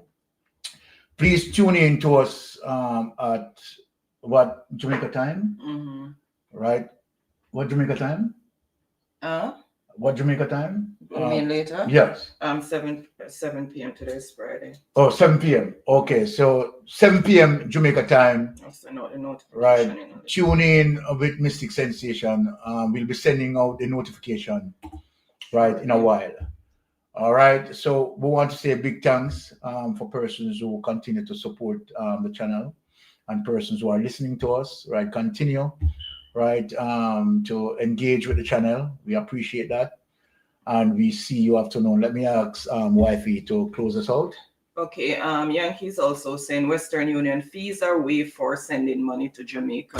Okay. Somebody just suggested to put a disclaimer regarding the private shipping, which is understandable. I know Andy is on our program regularly, but you heard he came out and he offered. So we have not been able to validate all of this, but he came on and he's offering his services. So if you deem it fit to use that avenue to get donation and relief to your relative or those in need, then you can do so. But we have not been able to validate all of this, but he's a regular on the program and he's offering his services. So you can do your own homework when you call him and see if you want to check out things before you go ahead. And you have his number, so you can contact him to get validation for yourself. All right. All right. And something else I need to say that slipped me. Maybe it'll come back to me for later. But anyway, guys, thank you so much. And for those of us who have not heard anything recently from our family members, I can empathize because I know exactly what you're going through, because as I said, my little brother, my father's son, is marooned in a little town there in St. Elizabeth. He called my brother yesterday because I've been messaging him like crazy. I spoke to him the day before in the afternoon before the hurricane, and I have not really personally heard from him since. But my brother called me yesterday and said he finally heard from him. He says he's okay, but they're running low on food and water, and they're totally marooned off there in Slipe, Locovia, St. Elizabeth. So I'm hoping that the authorities will get to them soon, because there are kids in that community as well. So, and they're elderly people who are more vulnerable. So we hope that they will be able to get to them sooner than later. Especially the children and the elderly. Yeah. All right. Yeah. All right, so guys, thank you, and we will see you shortly. I'm just gonna do the notification for this evening's show. God bless and keep the faith until later. Walk good. All right. I know why you come to me with that foolishness, you know. You elect a prime minister, and is a prime minister run the country.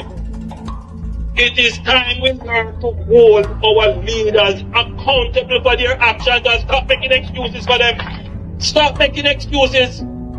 Otherwise, go elect the people who really run in the country. And I don't want the right start that stupid argument. Hold the people you elect accountable and stop making excuses for them.